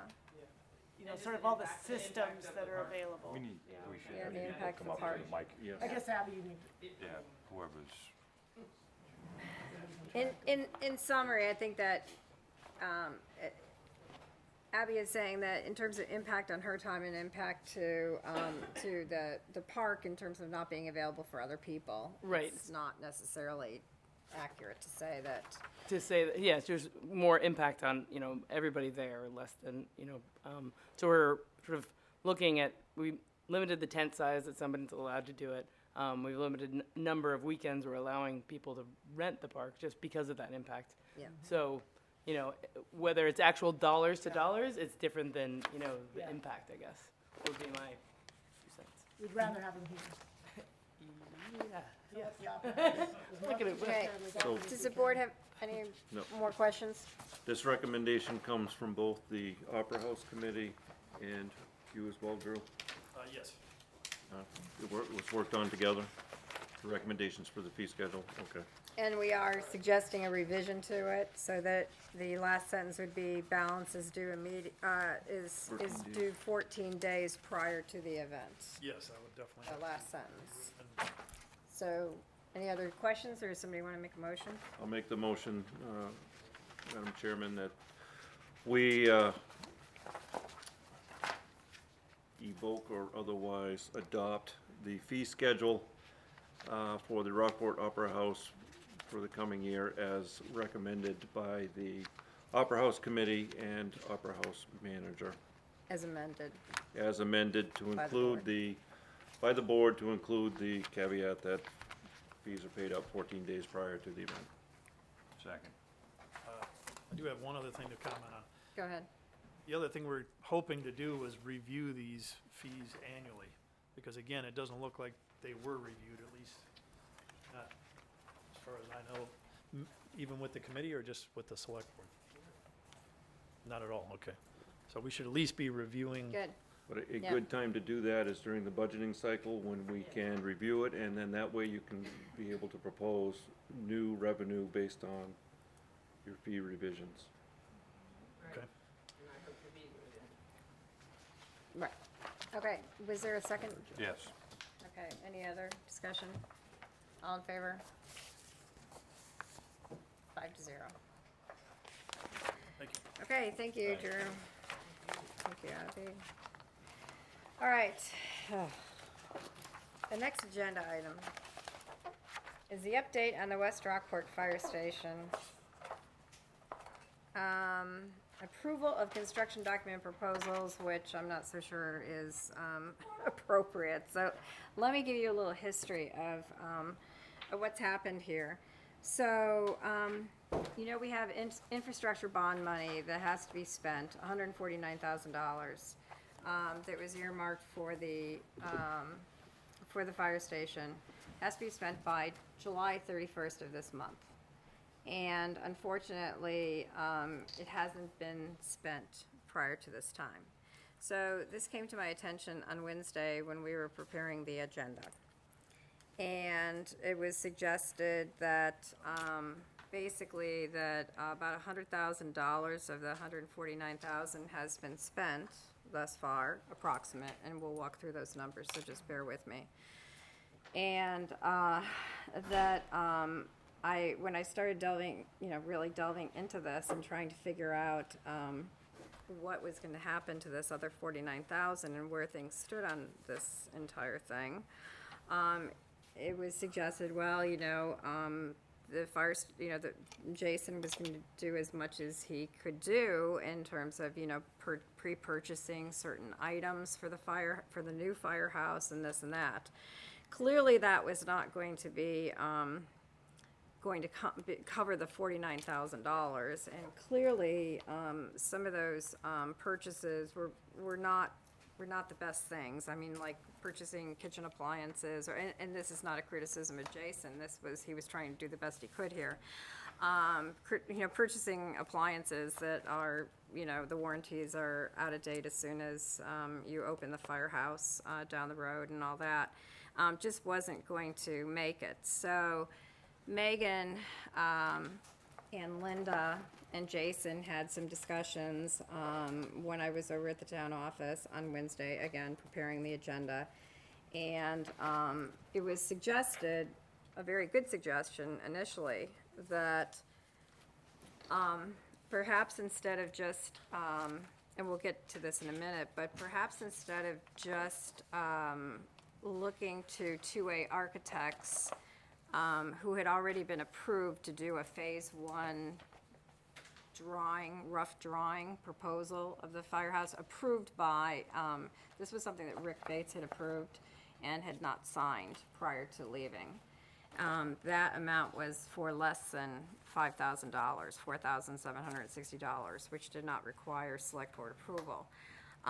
So anyway, one suggestion that initially Megan had was that perhaps a better use of those funds would be to look at having to do construction documents that, could eventually be sent out to bid, et cetera, et cetera.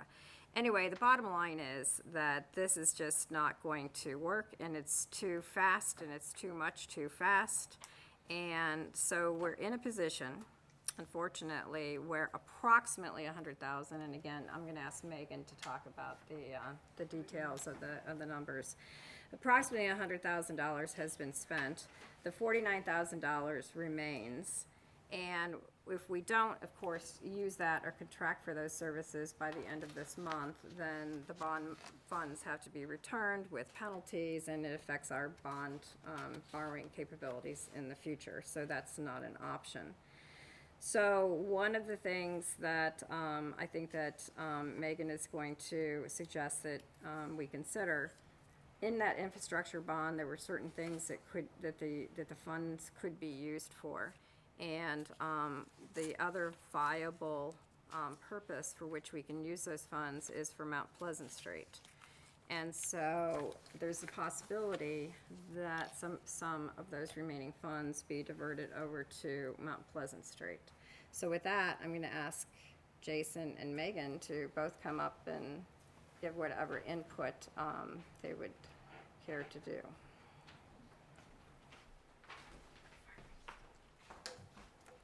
Hello. What did you want from me specifically? Your Megan's name. the numbers lady. Your Yeah. name. Oh, my name is Jason Peasley. I am the current Rockport Fire Chief. And it's something I should have said at the very beginning is this was all brought about by Doug's very good suggestion at the last meeting of, hey, what's going on with the West Rockport Fire Station, and let's have an update at the next meeting on that. So the update became not only an update, but this problem. So after we get done with addressing the financial aspect of this, please note that in your materials is also some drawings and updated information that you did specifically ask Jason to provide. Okay, Megan, numbers. So in the memo that I handed you guys, it says the total amount that we have left to spend is $149,122.55. The expenses, some of these we've already contracted for, like JBI, Layton's Plumbing, Rubenstein Electric, Shed Solutions, and Gartley and Dorsey. Those are all things that we will have to pay out. The things that are up in the air are the 2A Architect, those two charges, because we don't have a signed contract with them yet. And then I'm not sure if you ordered the radio antenna or not yet. So those three items are theoretically not contracted for yet, nor has work been done on them. So if your option is to not move forward and to bid the process out, because the expense could go over the $25,000 threshold for a formal bid process, then you theoretically could take that money and add it to the $31,000 that was remaining and put that money to Mount Pleasant Street.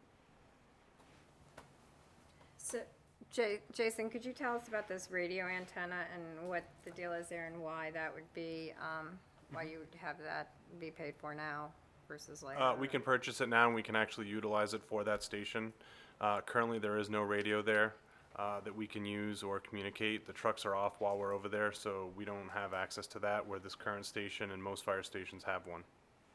And the same is true with the generator too, is that right? That is correct.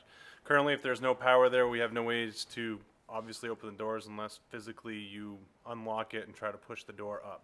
So both the antenna and the generator could be used now Immediately. and be used with the new They fire would, station? they would be hooked up, as soon as the pad's completed by JBI, that would be completed. I have a question.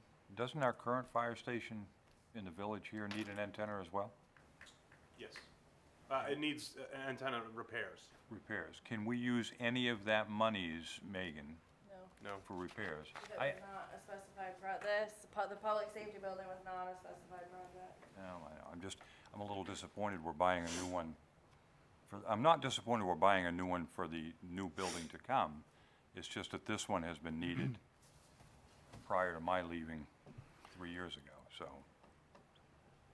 I guess the real question that I have, and it doesn't come down to the dollars and cents, okay? It's a level above that, and it has to do with process. You know, having survived the last 3 years of building a new library in this town, and really becoming intimately involved with the process of how this works forward when you select a location. Well, we've done that. There's no question about that.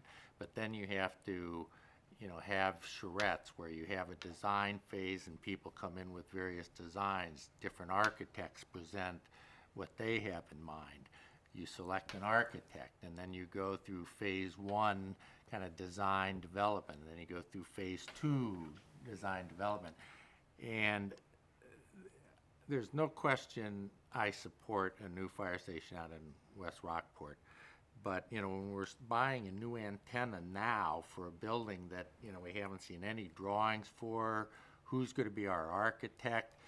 There's a West Rockport Fire Station Building Committee. I mean, who is that, and who do they answer to?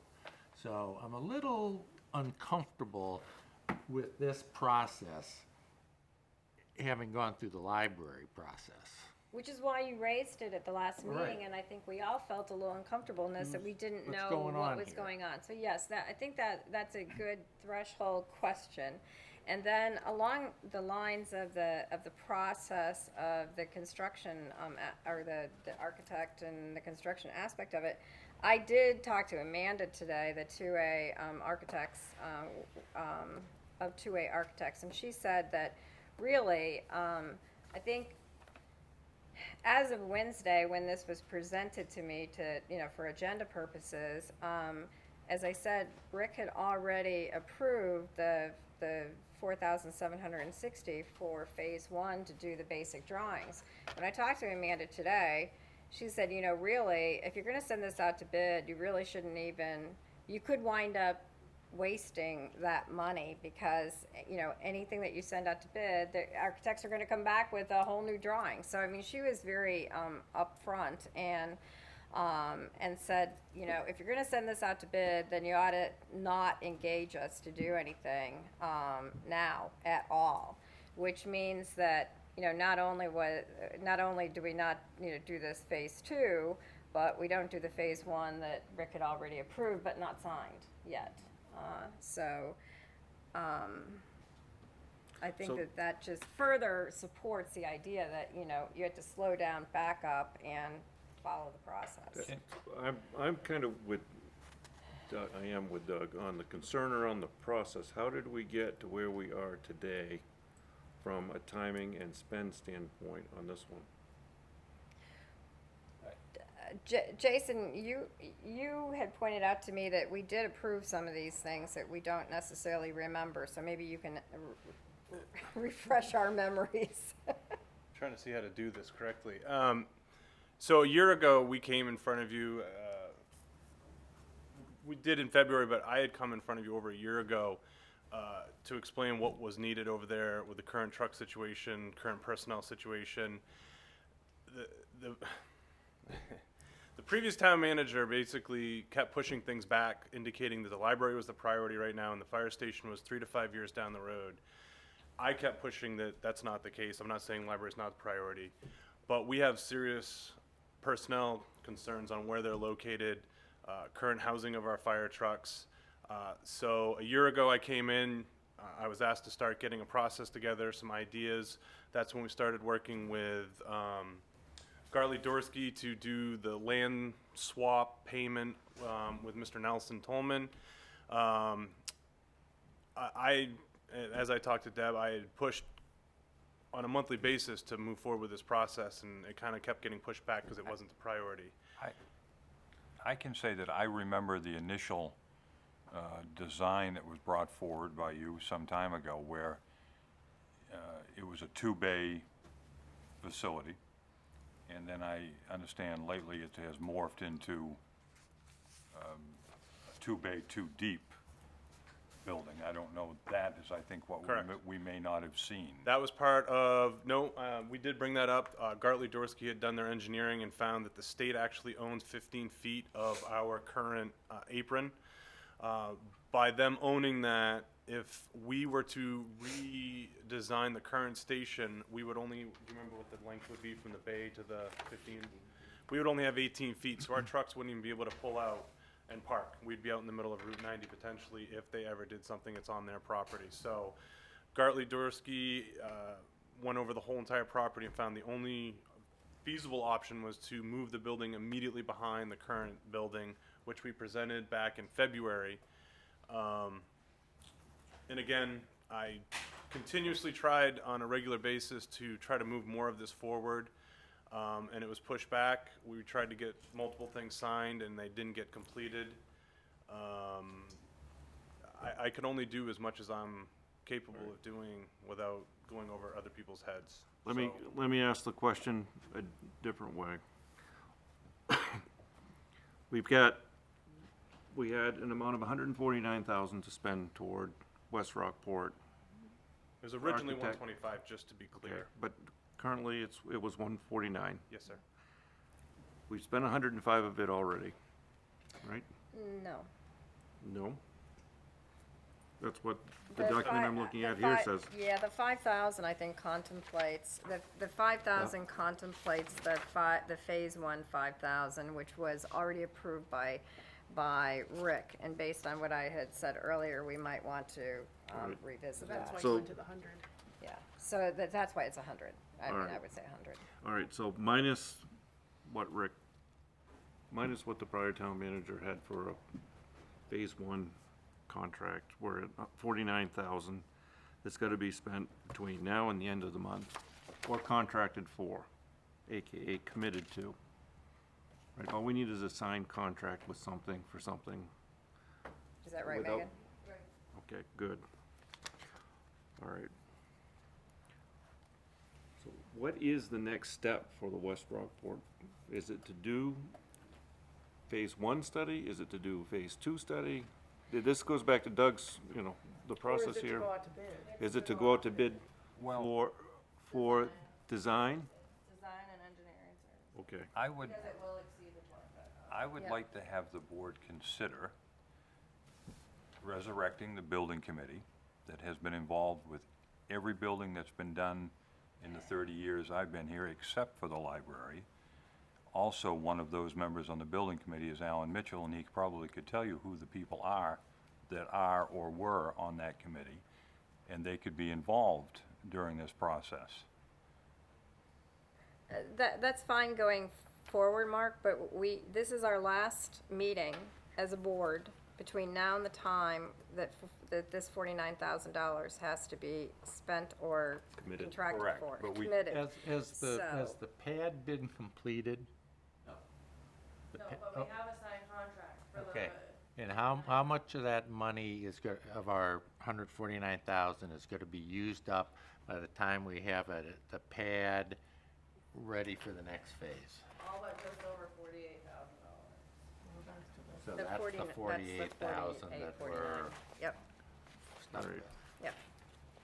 And we could, I mean, I guess there's the issue of the generator and the antenna. Those are included in that number. They're But- still in the They're 100,000. included in the 100,000. The Okay. three things that aren't included are 2A Architects Phase 1, Okay. 2A Architects Phase 2, and the radio antenna are all things that we haven't actually Oh, committed the radio to. antenna you haven't. Okay, now can someone explain to me too, how is it that the town manager just goes out and picks an architect? Whereas again, for the library, we had, Right. 6 people come in and show designs, Right. and then we picked one and they had Right. to do it all over again. Exactly. I mean, doesn't the,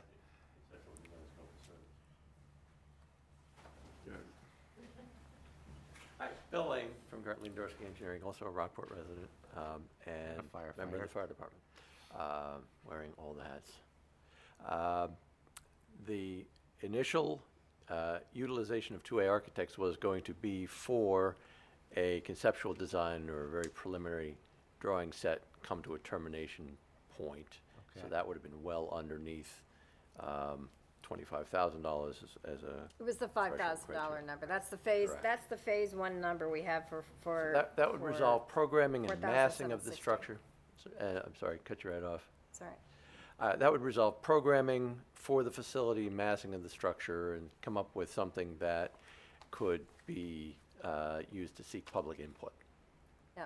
I think that was about the scale of how much Okay. work they would be doing at that point. It would not be proceeding to construction documents. Then when I talked to Amanda today, she said probably what you would want as a phase one deliverable, you would not only want this conceptual drawing, you'd want to have some kind of estimate for, some rough estimate, preliminary estimate for what the project would cost. If you wanted that, then you're talking about a total of $12,000. Otherwise, the $5,000 is, a preliminary drawing, as Bill says. But her point was, if you're going to bid this project, now is the time. I mean, not now necessarily in our world, but now is the time to bid it, meaning before you even do the preliminary design. Because otherwise, any monies that you spend in that regard could very well be wasted. Well, this would be a question for Bill. So, in other words, suppose Amanda put together, a nice-looking station that met our needs and everything. But then suppose you had 3 other architects in the community that wanted to bid on it. What do they do with her original drawing? I mean, It informs some of their next. initial assessments. It's equivalent to the exercises that have been undertaken for studies of buildings prior to their construction. And it doesn't necessarily go to fruition as that structure, but it puts some meat on the bones for It would potential sort of design. give people an idea that we're looking for a, 10,000 square foot building with double bays, front and back, Right, as I say, flat roof. Some of that community buy-in has Yeah. happened so that you know that the programming is about where it needs to be. They don't have to do massing and programming again when they're on board for the So full the other design. architects wouldn't find it awkward or unusual to. There's a build whole on- gamut of the ways to proceed. There, Yeah. there certainly are preceding designs that don't get picked up by other Okay. architects, and there are some that carry forward with some of the same vision. Yeah. For sure. Which is consistent with what she said, that there's a risk that 5,000. But it's a Yeah. risk, but on the other hand, it That's what may, as happened Bill with the says. library too, Yeah. because our original Right. architect, Steve, drew on a lot of Reed's things Yeah. when he designed it, so I guess that works. Yeah. Yeah. So we're still left with the 48,000. Yeah, well, so another option though is, okay, so if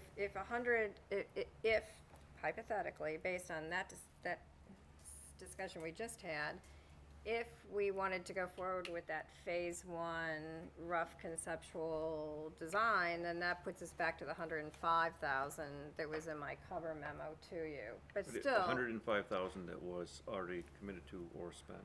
yes, because we would Yes. commit to that, Okay, that which 5,000. leaves us Still, we are left 44,000 left that we 44,000. have to spend between Right. now and the end of July, or Exactly. else we turn it in and lose it. And incur That's probably the penalties bigger and question. That's the hurt big our, question for me. our Yeah. rating. I guess, and I don't know that we want to go, the 5,000, I wasn't sure if I was hearing that that would save the design engineering people some time and effort in providing us the bids, rather than something that we actually save money on. If we spend 5,000, does that just do some of the work for the people who are bidding for us and sort of help them rather than actually save the town money? Well, any preloading of their work would ostensibly result in a lower fee to you when this was competitively bid. It's speculative on my part, but I would That's the expect. theory, that's why you would pay the 5,000. Yeah. Because you get the basis of what you want already captured in that Yeah. phase Right. one study. Right. Right. But the bigger question to me is how are we gonna spend $44,000 between now and the end of the month? Right. And I don't see how you can do that, because, I mean, On the fire I spent the day on this today, and Megan and I were on the phone several times, because all this kind of came up today.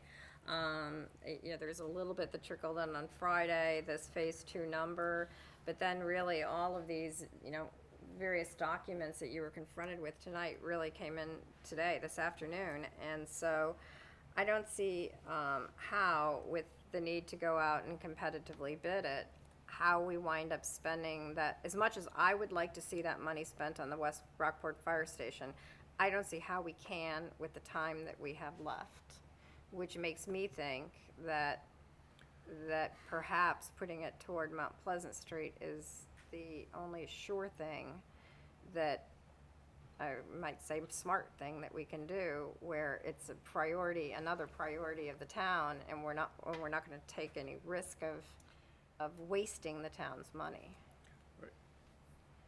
And the other projects that were part of that bond issue are already done now? Yes.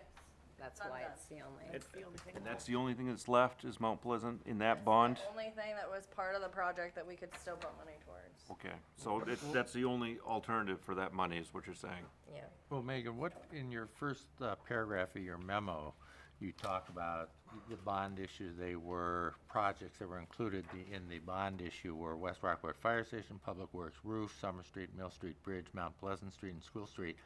Why did Mount Pleasant rise to the top of that list? Because all these other projects are done. Like, Done. we totally redid Summer Street and School Street. The Public Works roof is done. The Mill Yeah. Street Bridge is done. Okay. We can only put so much money into the West Rockport Fire Station. Yeah. And really, the only thing left that you could put money towards is Mount Pleasant Street. All right. And how much is needed on Mount Pleasant total? $750,000. That's what I thought you were gonna say. But of course, you check with Mike, and Mike could definitely commit any amount of these funds right away before the end of the month. And I think he has some targeted projects that potentially On Mount could save the Pleasant. town some Yes. money. On Mount Pleasant Street. Yeah, on Mount Pleasant Street, Right. yes. I mean, that's the key, is if we were to spend the money, it has to be aligned with the bond. Right. So I gave this to you as your alternative option. So there are several spots that get wet and muddy in the spring and stay that way for a period of time. Mike would take the worst two, dedicate most of the money to digging up the old material and replacing it with new material, and then if he had money left, then he'd move on to other spots. Maybe we can chunk this, just to move things along, is that phase 1 study, we still should do. That's what I was gonna say. I Okay, think so- that we should So, throw the phase 1 study in, pay for that too, and then whatever's left goes go to Mount Pleasant per the bond. Someone will have to help us craft that, the Motion. numbers I and think the just motion. that's fine. I don't think you have to put the numbers in there, just Or that. what do we wanna call this first thing? Phase 1 study? What do we wanna call it? Well, Yeah, that's what she says. 2A 2A architects, architects phase phase 1 one. study. All right, I'd like to move that we approve the expense not to exceed $5,000, and allow the town manager to sign a proposal for the phase 1 study with A2 Architects immediately, prior to July 31st. 2A. With the And the remaining balance of the money funds. go 2A, I'm sorry, to Mount 2A. Pleasant Street. Yeah, you reference it once one way and once another. Okay, 2A Architects. I'm just gonna do, I'm gonna separate, I wanna separate the two. Second. Okay, any discussion on just the motion for the 2A Architects Phase 1? Okay, all in favor? Okay, none opposed, 5-0.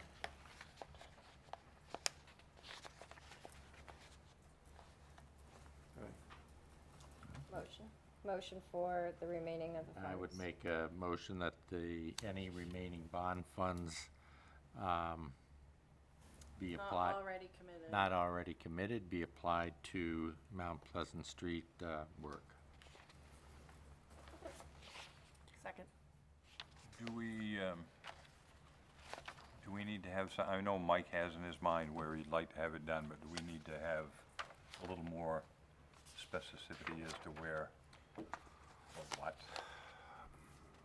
or when? I'm willing to leave it to his judgment. All right, no, that's good. We've already had all that engineering done, so he knows where All right. where the soft spots are. So he's just gonna continue on the plan that was already developed when we started the project. Any further discussion? All in favor? Okay, 5-0. So Jason, like I say, I support this concept, I see the need for it. But I would hope as we go forward now and as 2A architects get the plans going, I think the select board's gonna need to be sort of kept up to date and what's going on. I'm not gonna disagree. Yeah. Megan can testify. I've been in her office every month for the last year asking about the bond money. It's not me, it's not Megan. I tried to move forward with this, and I was pushed back and back and back and back, and we are now less than 30 days from the end of the bond. So Okay. I was told this is how much, try to spend it quickly. This is where we're at. I mean, But I think we will have to have this overall topic on an agenda again in the near future, so we can talk about how we're gonna move forward with West Rockport Fire Station, the process that we're gonna follow to do that. And having said that, and I fully understood what you were saying earlier, Madam Chair, that the building committee needs to be, either through Linda, contacted and start the process of getting them back together so that they will be ready when the time comes. That was where I was trying to go with that initially. Not that they could do anything here and now, Yeah. but either she or Bill, when he comes, needs to start getting them rebanded so that they'll be able to help out for the upcoming project. Well, we need to think who we want on the building committee. Well, I mean, you gotta the find out building- find out who Yeah. they are Yeah, first. the building committee is not a standing committee that, Well- Right. serves in I mean, perpetuity. They neither serve was- at the pleasure of Neither the, was the capital improvement committee until we resurrected them. yeah, you And got new so, people I'm in just there and saying, everything. it has to start somewhere. Yeah. And we just can't forget them this time as we did before. Which is, Well, we didn't forget them. You just ignored them. Set up a special library building committee. Right. which is why we should have this on an agenda item in the future. But in the meantime, finding out who is on the pre-existing building committee. All their names are on a plaque in the town office. Oh, good. Well, let's write those names down. and that's And what that'll we're. be part of our agenda item. Right. Well, And that's what we're looking for is direction. I mean, we have 31 volunteers that know what we need over there, and we want to start moving forward one way or another. I understand the library right now is a priority, but there's a lot of concern with this side of town. We're down to 4 members on this side of town. One is the former fire chief, who typically does not drive a truck anymore. I have another member that's been on the department for 40 years that's indicated his resignation as a driver as of the end of September. That leaves us with 1 driver on this side of town on non-business hours, nights, weekends. That one person, i.e. Alan Mitchell, is at his shop at 5 in the morning and at his camp all summer. So we are limited to almost no firefighters on this side of town. So it's Obviously not just a affecting our question of, response rates. it's an important thing that seriously needs to be looked at. All of my firefighters are on the other side of town. If something happens in West Rockport, they all have to drive to this side of town to get the extra trucks. That's a major concern. So it's not, we're not doing this because we want to. It's something that has to happen. None of the fire trucks on this side of town will fit anywhere near or inside that station over there right now. If something happens to that one truck out there, we have no coverage for that side of town at all.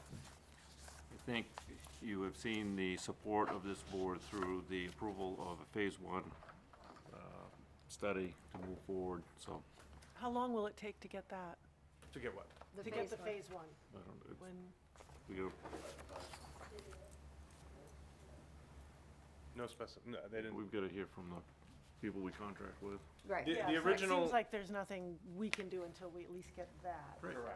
The Well, origi- we do have a We gotta do it proposal anyway. from them. Right. And yes, right, so we The start original off letter with from pro- 2A right. Architect was January 2018.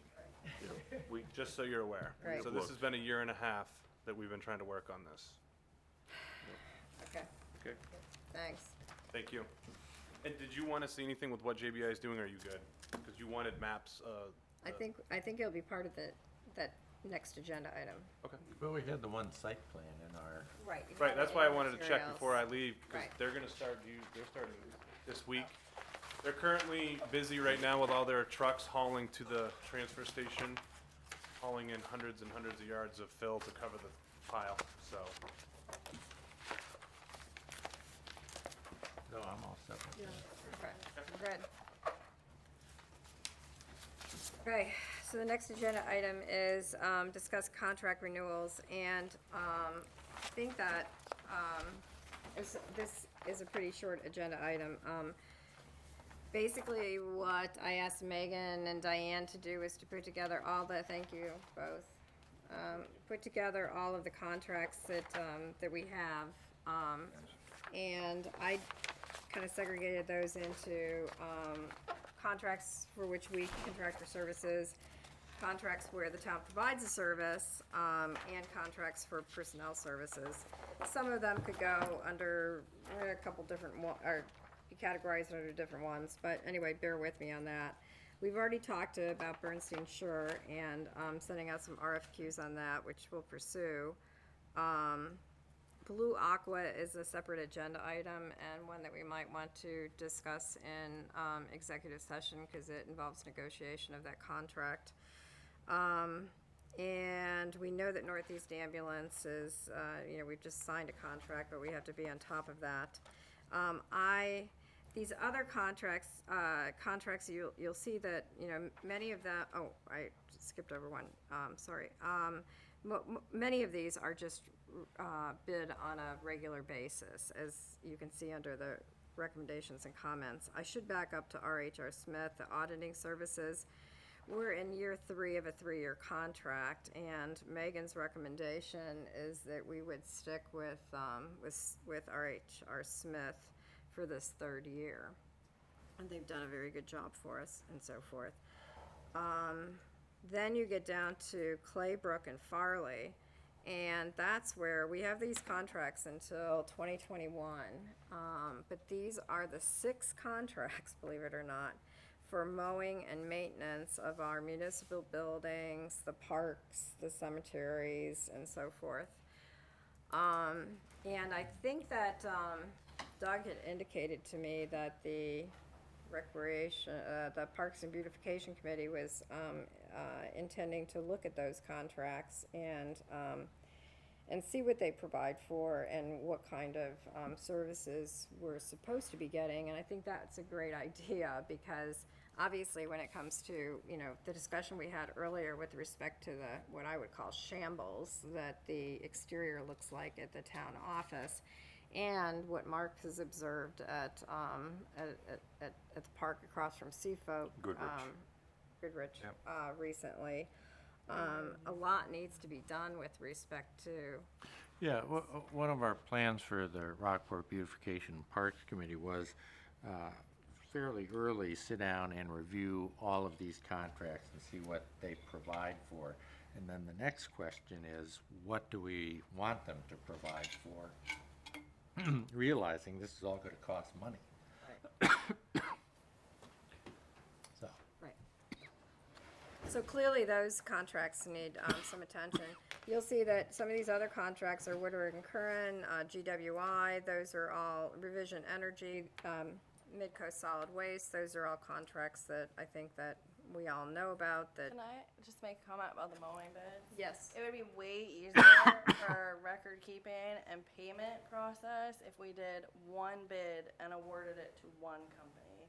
Instead of splitting it into 6 different bids and potentially awarding it to 6 different companies. I mean, we were fortunate in that it's only 2 this time, but that might not always be the case. And it's a record keeping nightmare. I could give you a little history on that, but I won't. Okay. All right, so I think that the rest of these on this page are pretty self-explanatory.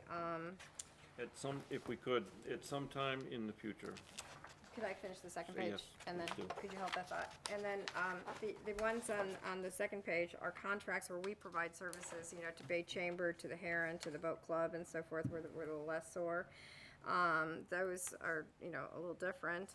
And then those agreements that we have for personnel, and of course, the one with Bill Napower is up, as another agenda item, is up for expiration. Megan requested that we get that contract on a June 30 expiration. Like the other contracts would be easier to track, so that's why it has a 15-month contract suggested. And then these others are just to indicate that, hey, we've got these union contracts that are coming up. We've got the, the shared police, shared assessor, et cetera, and when those contracts are due. So I think that this is a helpful document for us to kind of have, and nobody is making a representation that there's not a contract missing here.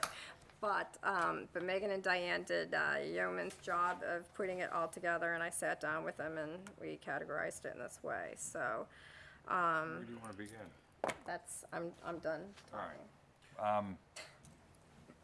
I don't understand why McCab with Bill is April 18th, because it was budgeted for a full year in the existing budget. It was $70,000 budgeted for that. The initial contract. The initial contract, when we lost our full-time planner and went to a contract-based service, it started in April. So when he's renewed the contract, he's just renewed it on an April-to-April basis. He just changed the year numbers. So I asked him All right, to help us keep track of our contracts. If they all expired in June 30th, then it would be easier. We Yep. can start our negotiations in December for all the contracts and just be done with it. Okay. And the other thing that I was going to say on the assessor and the assistant, with regard, has anybody seen the contract with Camden with regards to those? With what contract with Camden, what? The assessor and the shared assessors agent? I mean, there is a date in there that if we notify them by May 1st of every year, we could terminate it if we chose. So there is a date that is, But not really an expiration date. unless no, we take and that's, action. and I don't know as that's a healthy thing either. I mean, because who's ever going to remember it? It ought to be looked at and renewed or changed if there's a need.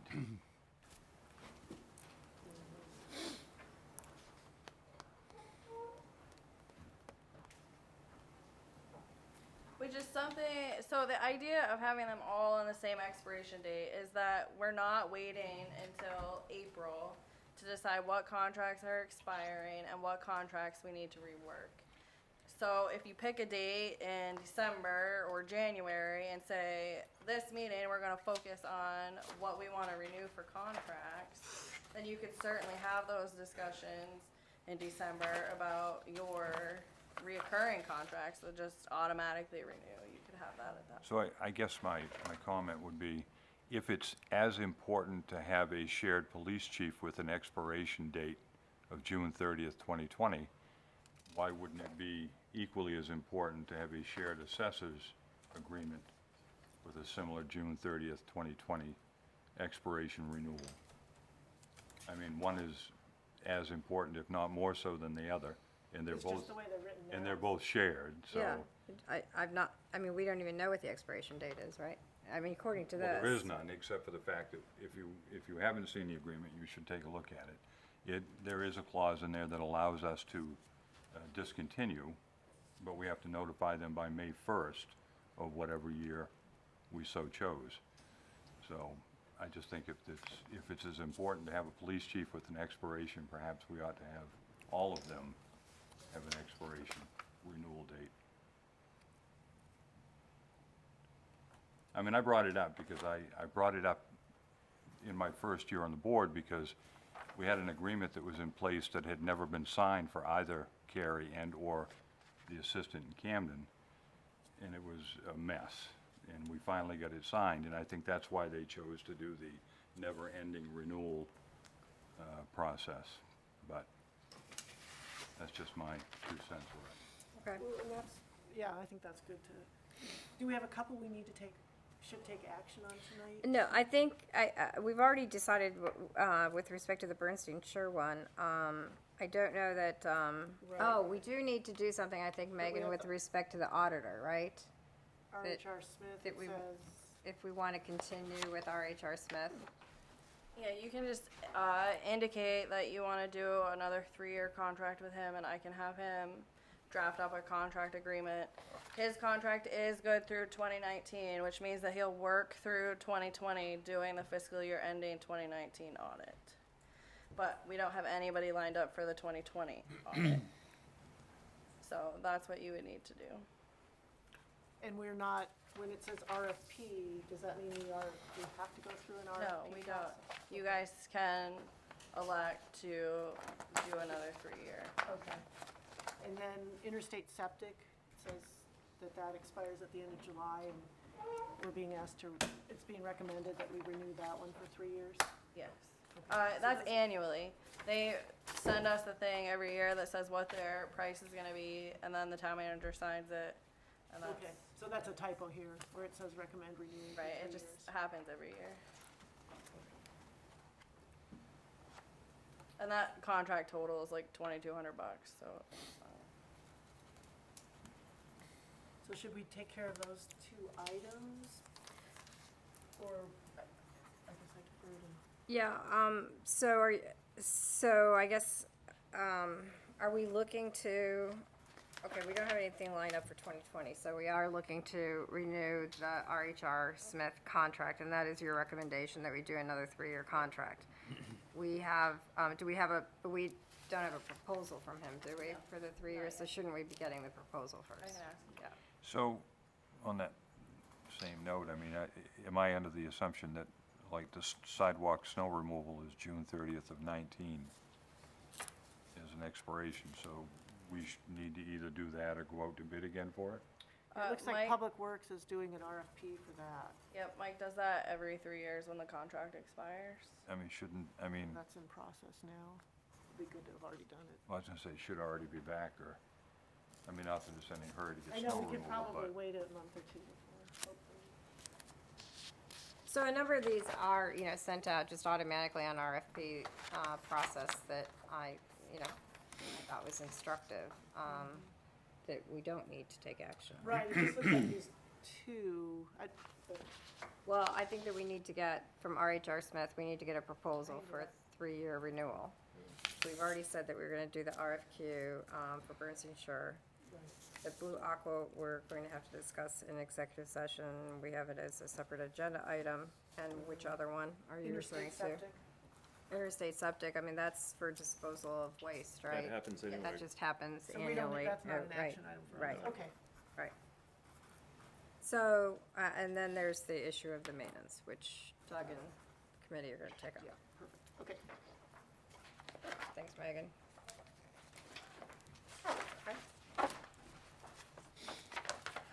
So the next agenda item is discuss and approve the Blue Aqua Library building lease, and just for purposes of the public discussion, this is for the temporary library that we're in now, and the lease requires us to give 120 days notice if we're going to renew or non-renew. And Rick did send out that 120-day notice, but he sent it subject to select board approval. So the negotiation of that, I think, is something that we should discuss in a very brief executive session. Okay?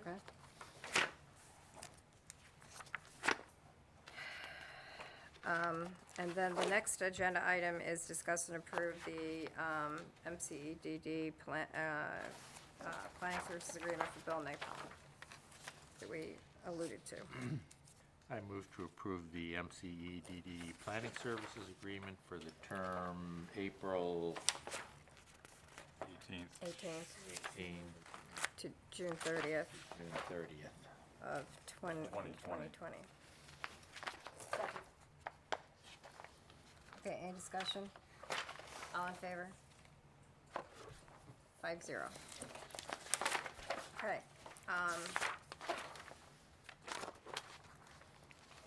The next agenda item was this was to discuss the staff liaison. It says town representative, but it really should be staff liaison recommendations. And we can table this until Bill Post gets here, but I wanted to at least be thinking about, do we want to assign staff liaisons to some of the committees that we don't currently have? And we have a number of committees that already do have them. The idea, now, staff had put together this proposed list, and I think probably we don't want to have one on there for the budget committee or the library committee, unless Ben Blackman's already on the library committee. I'm sorry, he is, okay. So, but the budget committee, that being an elected committee, I think that's different.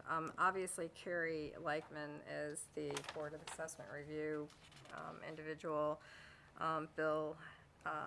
Bill has Zoning Board of Appeals and Planning Board already because and those are quasi judicial entities. And then some of these where we didn't have staff liaisons, some were suggested. The idea for the staff liaisons is just to have a staff person that is assigned to make sure that an agenda for the committee is prepared, minutes are prepared.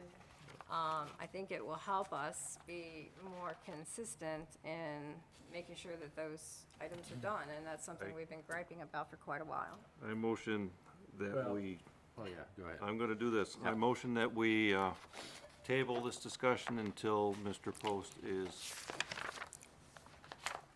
on board. Second. Okay, and by the way, the cover memo said that these were just recommendations to be referred to him for his consideration, so it wasn't to preempt Bill Post in any way, just so you know. But Helen Shaw.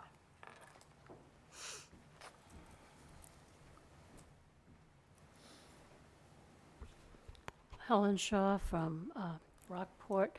I was part of the Charter Commission that wrote this charter, and I am a little leery of your making these recommendations because they are in violation of Article 2, Section 8B of the Charter, in that you're not allowed to make directions to staff employees, town employees. You can make recommendations to the town manager, but even that might be considered by some to be meddling in the administration of the town, and therefore a violation of the charter. Helen, the cover memo for this was to make recommendations to Bill Post. And that needs to be assigned. made very clear that they are recommendations. Yeah, yeah, But again, sure. even that could be construed as being meddling in the administration. Yeah, sure. We're aware of that. That's why it was a recommendation to Bill Post. So as mentioned before, Yeah. My motion, I hope, stands, which is to table this discussion pending the arrival of Mr. Post into his new position. Yep. My concerns are similar to Helen's.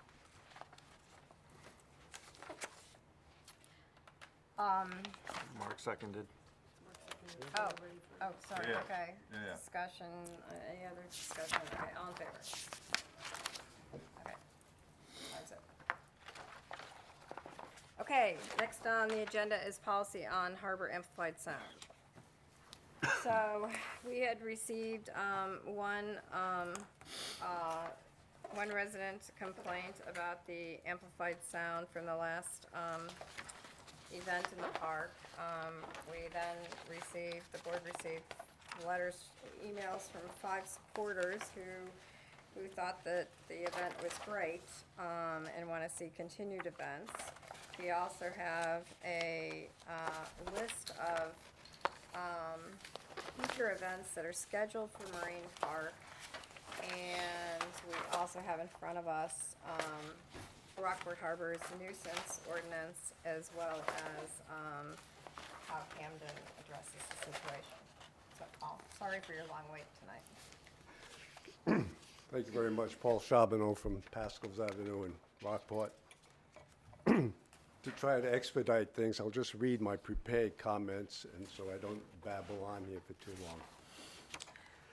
I want to say something about unintended consequences and share some thoughts about the amplified music coming from the Marine Park.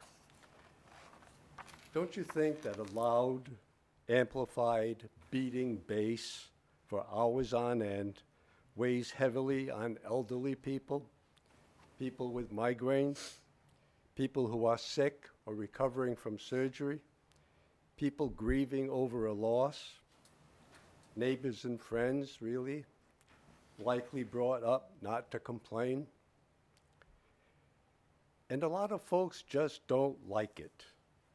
don't want to have to close their windows in summer and then hear them rattle to the beat of amplified music. It comes as no surprise that not everyone likes the same kind of music.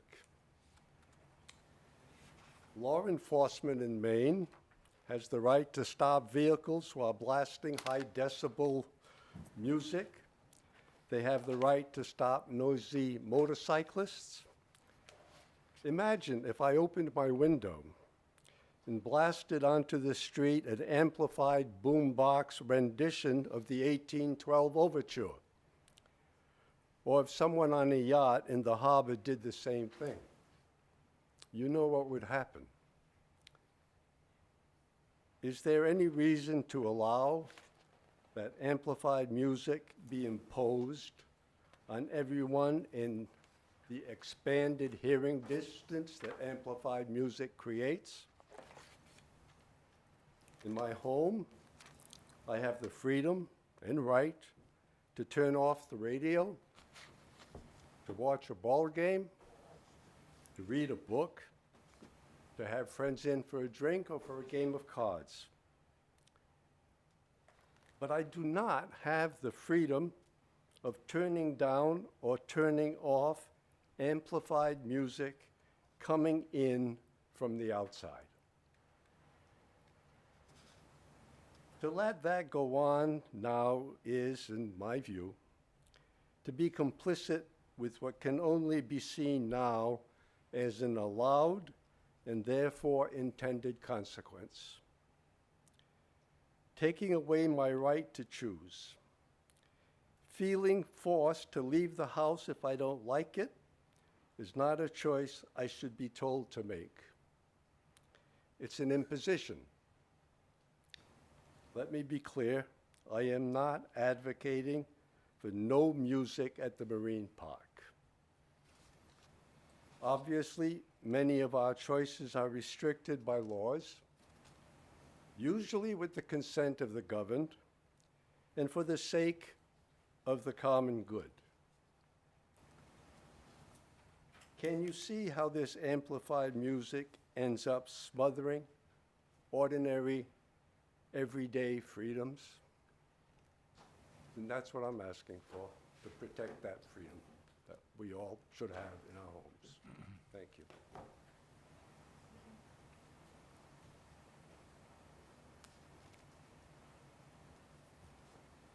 Crickets. Yeah, so, as I said, we had several, letters that we got, in support of, the event, and future events. And I know we've addressed this as a board in the past. The one thing that, came to my mind was, what kind of controls do we have over, an unreasonably amplified sound? And how do we measure that, and how do we control that? So let's say that you had not a town-sponsored event, but you had a wedding reception there that was incredibly loud.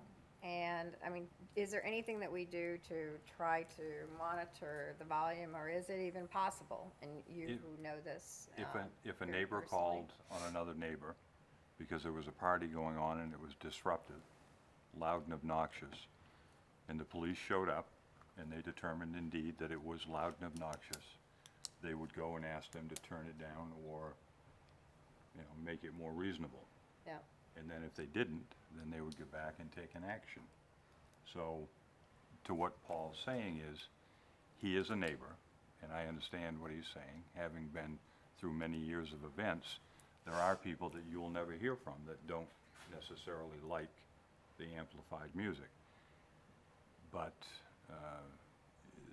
we don't have any mechanism in there, other than the fact, whatever policy is, we don't have any tools to measure decibels, like Camden has in their policy. But, if a person has a complaint and they call up because it's unreasonable and that there is no action taken, Yeah.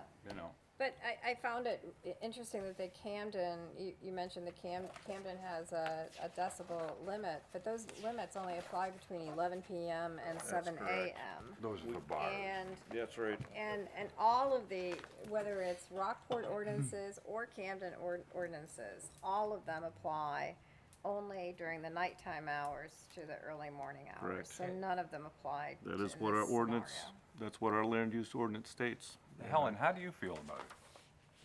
I mean, you live a little further away from Paul, but you still get the reverberations of, It depends, excuse me, Helen, I'm 77 Pascal, it's about another, well, maybe 500 feet or so further away.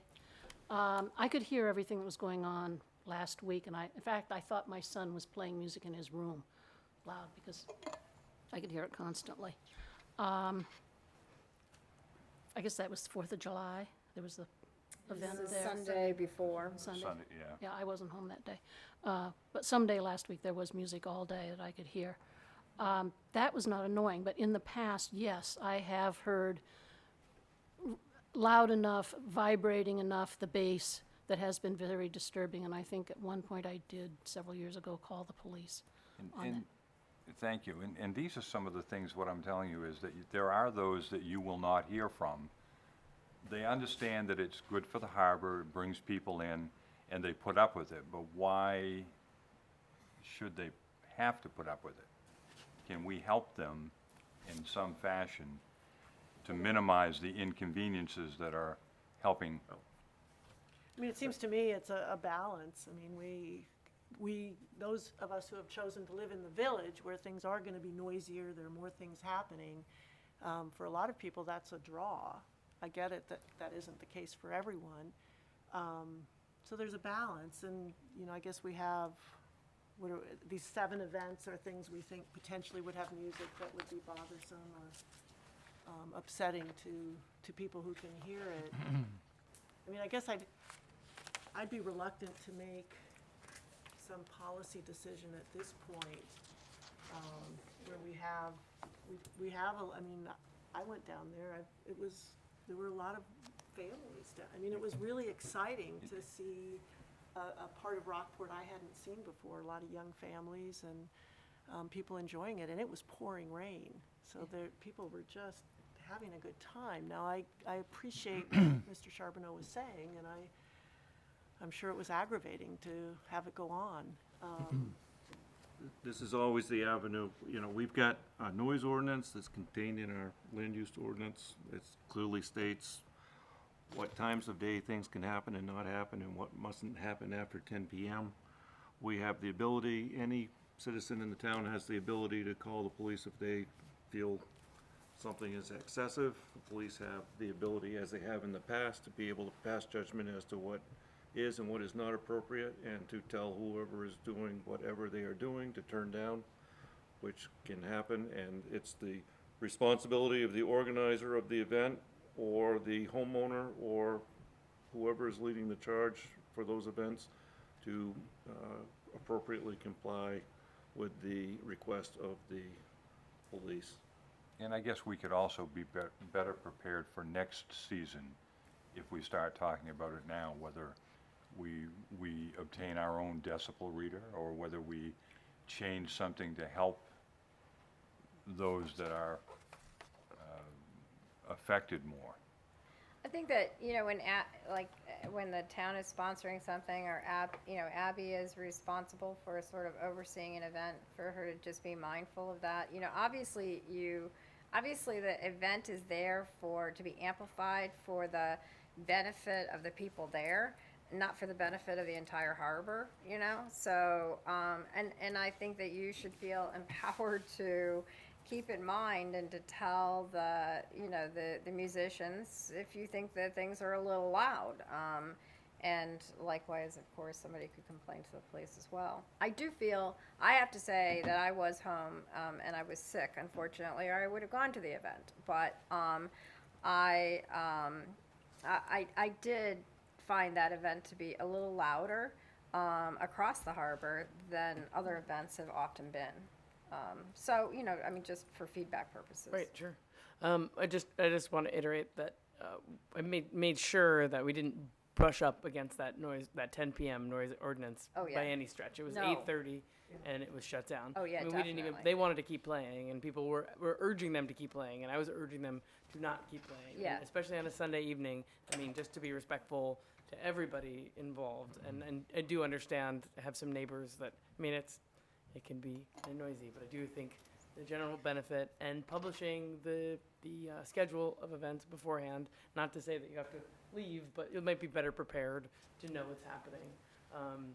But also, just that everybody's mindful of that 10 o'clock, but weddings and things like that may not be DJs, amplified music. There have been times in the past where I've had more of like cellar door events where the bass was just, unreal. So we're, cognizant of that, but that is good feedback to do. And this next event, the next one we're doing, end of July, is just folk music, so it won't be at all, disruptive. Well, as Denise said, it's a matter of balance and it's just a monitoring of it and, Right. and always keeping in mind that, it's for the event, it's not for the everybody. people who are there. It's not intended to be amplified for the rest Right. of the town. Right. So. Right. Anything else? I could just say one other thing.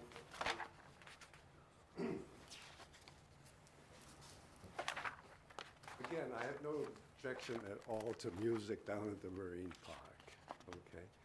The question is, how loud does it have to be for the people in the Marine Park to hear it? I think that's what we That's just the said. question. Does it have to be so loud that everybody in town can hear That's it? what I just said, I think. So It's- what can be done about that? Well, I think that people You know, have I to mean, use just- judgment I and think balance. Balance and monitoring sounds good, but it's pretty vague, okay? Sure it And it's very is. subjective again. But the fact of the matter is that, a private party in a public space, is a separate thing than a public party in a public space. Okay? So this is where your weddings come in. And these are the people who leave the wedding, and their cars are parked all along Pascal Avenue. They leave after 10 o'clock. Some of them, I suspect, in a state of intoxication, very loud, very boisterous. And why do we have to put up with that? Really? I mean, we are the taxpayers. We have a police force. We have certain reasons why we live in a community, and it's so that we can come together and be protected from a lot of these incursions and invasions into our lives. Okay, I think we've heard it, and Paul, we appreciate it, but we do have ordinances, and we have ordinances that allow the activity. And so we're asking people to use some They balance. can't be changed. And I'm Well- asking the select board to take some leadership here to address this issue and to not just let it keep drifting in the atmosphere. I don't think you're hearing any support on the select board to change the ordinance. Well, I'm still asking, Okay, okay? Yep. Thank you. thanks. Yes.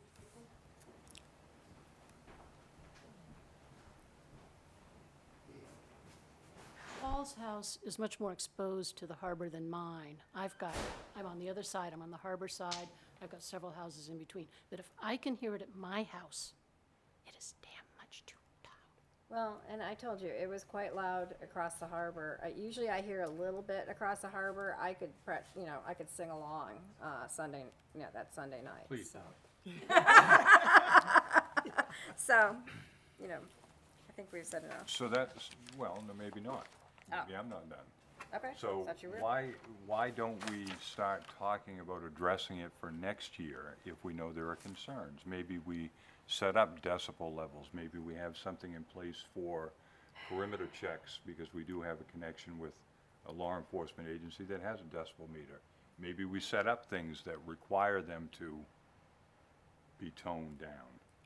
Do you, is that, We have a noise, is it we have a musician? noise ordinance. Yeah, well, And it clearly states what we can do. This is a matter of reasonableness and appropriateness.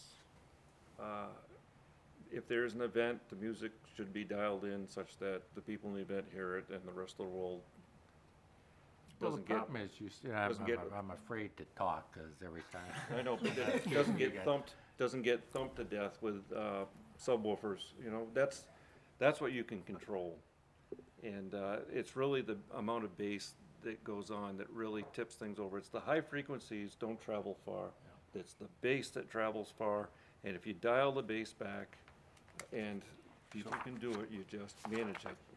Yeah, but it's something, exactly right. This is not a problem that has an answer. That's right. All you can do is manage it, because you start down that road, some people are gonna say, classical music is fine. You know, Yeah, we that's right. need amplifiers to get it out to the people. Other people say, well, no, folk music is fine. Others Right. are gonna say rock music, so I it's a recall, slippery slope. I recall prior to any of you guys ever being involved, a select board member that lived on Mechanic Street indicating that when the windows were open at the Opera House, the music disturbed his nightly peace. Right. And they ended up shutting the windows. So, I mean, there are things that we ought to be considering doing and instructing, whether it's Abby or whomever that's in charge of the harbor that night, to ensure that things don't get too. There are events at the high school that I can hear in my house with the windows closed. As can I. Yeah, you know, Right. and I can But- too, the and track events and And stuff. I respect the fact that we have a noise ordinance and at 10 o'clock it's gonna stop. Yep. Okay, can we move on? The next item on the agenda is the Midco Solid Waste Landfill fee change, and the purpose here is pretty well spelled out in Owen's letter to the various boards, that this is a stopgap measure intended to slow down the rate of the CD&D fill, that's the construction debris fill up. We're facing a situation where Rockland is closing their landfill. A lot more is coming to our landfill, and they've now finally reduced the years for closure, anticipated closure, from 5 to 7, which it had been for forever, to 3 to 5. And when that happens, then we're trucking as well, which is gonna have financial impacts to the 4 towns. So we are about to get a new facility manager, made an offer. I think he's accepted on board in, I think, the end of August.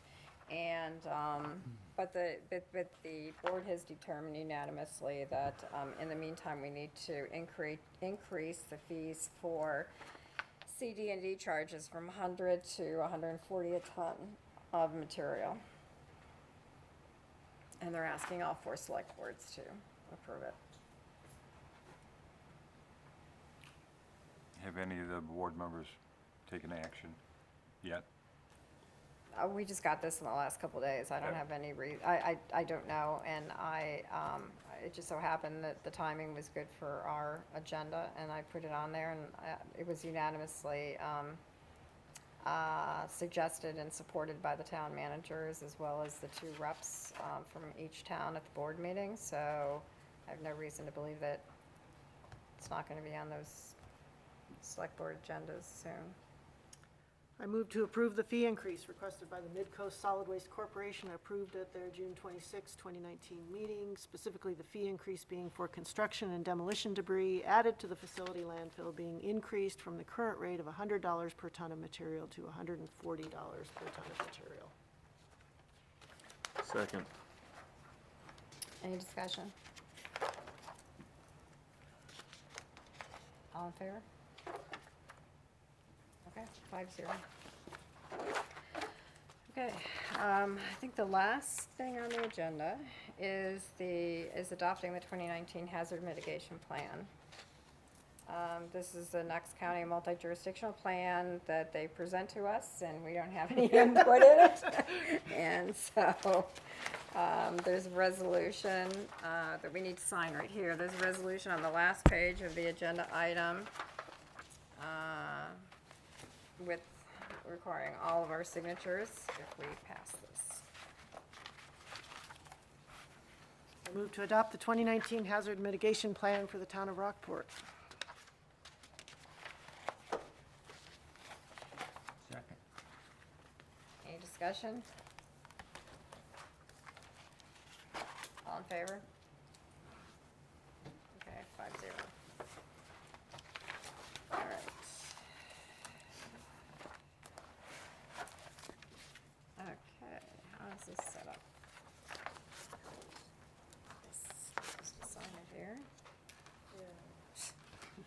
I could sign it in 3 different places here, okay, today's the 8th. Pass this on down. This way. Okay, that is the last thing on the agenda, short of any liaison reports. Yeah.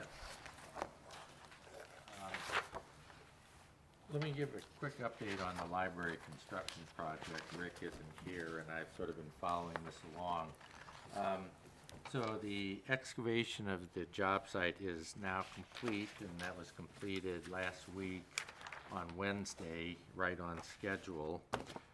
Today, Starboard Concrete arrived and started laying down the footings for the interior footings and the outside footings. And the anticipation there'll be the first pour of concrete will be on Friday at 11 in the morning. And the concrete work is really going to take most of the summer. It shouldn't be terribly annoying for the neighbors. You know, there will be some trucks coming and going and a little bit of hammering, but it won't be like the blasting or the actual excavation where you have big equipment digging out rock. But everything is going well and it's on schedule. The stream portion is complete, and all the parties involved seem to be happy with how that has come out. Investment committee has not met. I missed the last planning board committee. Rockport beautification. We're going to have an organizational meeting sometime in the next few weeks, get a chairman elected, and things that we're looking to over the coming year to be on our agenda is taking an inventory of all of our parks here in town, really seeing what needs to be done, and reviewing the contracts to see how we can improve the appearance of the parks.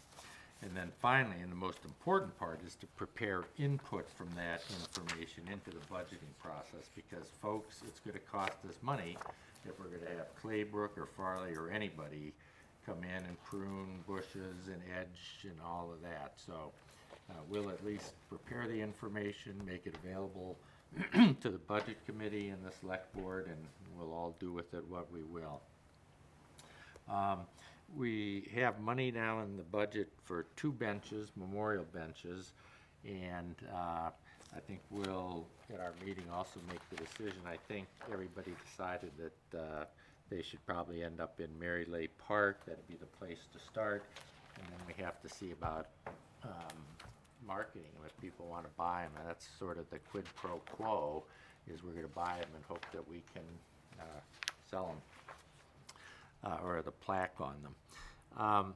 There's a question about, here I go again, what we should charge.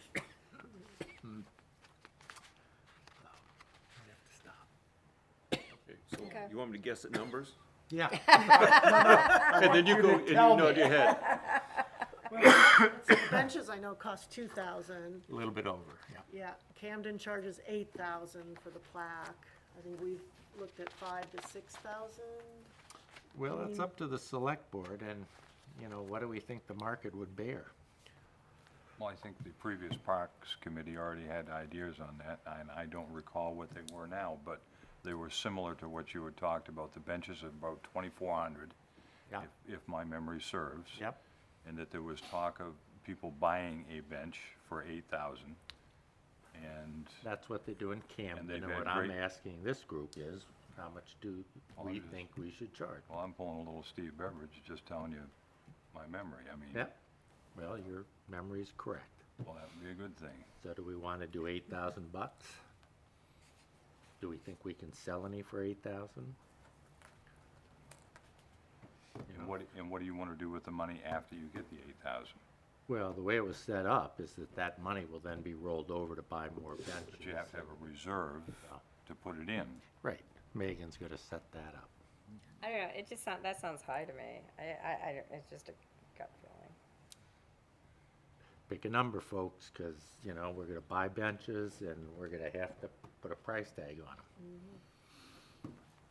Well, do we know how frequently how successful Camden's been with their sales, theirs, for that amount? The previous Parks Committee made it sound like it was successful, but I don't know, you know. And the Camden ones are these benches that ring, you know, at the head of Camden Harbor. I mean, they're in a premier spot. Not that our harbor isn't also a premier spot, but I don't know if Mary Lee Park is, people would. Well, we'd like to charge enough so we could at least replace the bench and perhaps buy another, Right, so pay for the you bench could and save another one. $4,800, you Yeah. know, or $5,000. 5,000, Right. yeah. Why not? Yeah, no, but I mean, it involves an installation too, because that doesn't come free. No, that's right. You There have is to some work. factor that into Put it, some footage because in and- everything we're having the highway do for different people now is documented out for, Yeah, so it could be the 5,000, and if that doesn't cover, if that 200 extra doesn't cover installing the bench, then Come back. your Rockport beautification can. Okay, so I'm hearing about 5,000. Other things on the coming agenda will, of course, be the Veterans Park Plan. It's not too early for us to be thinking how to approach that and how we're gonna rejuvenate that park once the construction's over.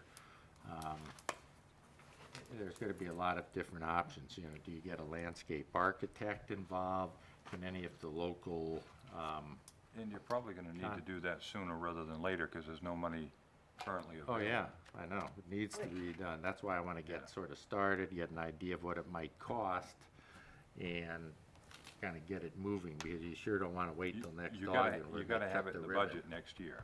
Yep. So Yeah, that- well, my concern is, or one concern that I think we had was that there are 2 invoices that have come in, Yes. for what appears to be landscaping of that park, and so we didn't know, you know, where were they coming from? That wasn't something that was contemplated in the current budget, and so, do you wanna? Yeah, there's been 2 invoices paid, one to Gartley and Dorsey, one to TDJ Terry Dewan. or something. So some of that work has been done. My understanding, this was kind of muffled, so I don't know as though this is the full understanding, but my understanding is that they were engaged to do some preliminary work so that when they did the 3D model, they could include the park in the 3D model. Apparently wires got crossed and that didn't happen, and we got the bill after the fact. To your point that it's gonna have to be budgeted for, you guys are gonna have to have a plan by December in order for the town manager to develop his budget in January to get to you, so you're certainly on a time crunch if you're gonna have numbers by December. Yep. That's our plan. Numbers, but we don't have anything Not budgeted expenses, for, right. This current for year. retaining consultants now to do Right. anything. And the work that was done for the 3D model, does that exist in any physical form that someone, and who do we find that out from? Is it Linda? Doug, I was Doug. pointing at Doug. Oh. Doug, Rick, somebody that's on that committee. Maybe it was something Rick did on his own, I don't know, Steve but Smith or? that was the explanation I got. Steve oversaw the 3D model. Who gave you the explanation? Rick. Okay. So we'll follow up with Because him. my understanding was that Terry Dewan was involved in simply designing like the entryways to the library.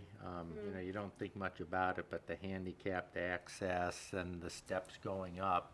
And sort of that was part of the library building, and so that's why I think they wanted, But this is, to pay for at it. least the invoice description says Right. park. These invoices specifically were for the park. okay, well, yeah, that probably shouldn't be in there then. Yeah, because. Well, it didn't come out of the library, sorry. It didn't come out of the library project. it went I was into told to public- take it out of the public works Yeah, budget, oh, which okay, is all where right, it came yeah, out. then that would be. And that's, It's like $4,500, and that Right. could be, anyway, that's something I think we just need to try But to that get. gets into the issue of, you know, this is related to the library and it's coming out of the public works Right. budget, and we've been trying to keep everything, you know, transparent. Well, and we don't uh, want to lose work product. If the town's paid for it and it has, Right. is in some way a design of the park. And surprises like these aren't good surprises to get. No, and we're trying to very closely control those soft costs, you know, and so we can't be retaining consultants that we don't know about in the future. Well, My- Steve Smith oversaw the 3D model, so maybe Yes. he would be the, could maybe track down the work product. I mean, that's what I, Well, Steve donated, my understanding, was the work for it, so I don't know where the Terry Dewan bill came from. Last item is that I talked with Bill Glover today of Rockport Steel. Some of you will remember during the budget process, he and Jeff, or Jeff sort of volunteered, he and Bill Glover would rejuvenate the merry-go-round over in Walker Park. And so I just went to talk to Bill, see if he was still interested in doing it, and he said, yeah, he would, and he understood it was a gift to the town, instead of spending $13,000 to buy a new one. And his only request was is that the town get it over to his shop. So, you know, they'd have to disassemble it and transport it, but we ought to look, we ought to look into getting that done, you know, fairly soon. Okay. Moving ahead.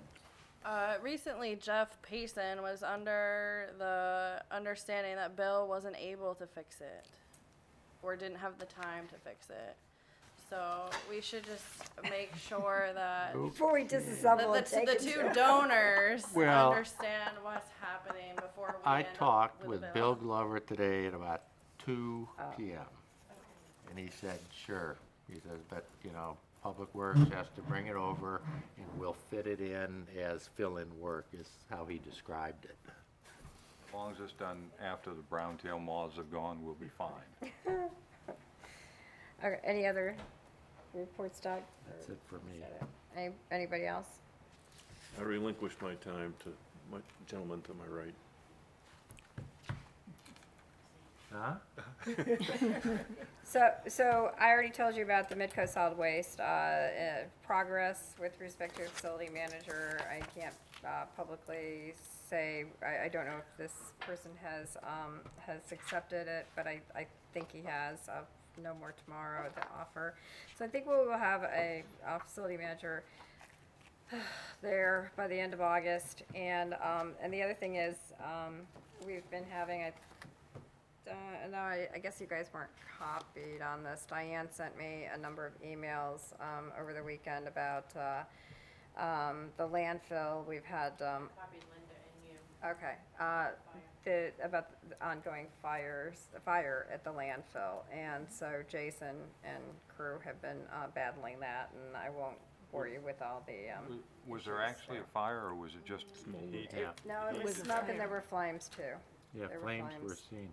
I actually, on one of my bucket lists was to see a dump fire, and I went up there yesterday. You saw it? Checked it off, and it was truly a fire, and I saw our guys in action, and it's a tough problem.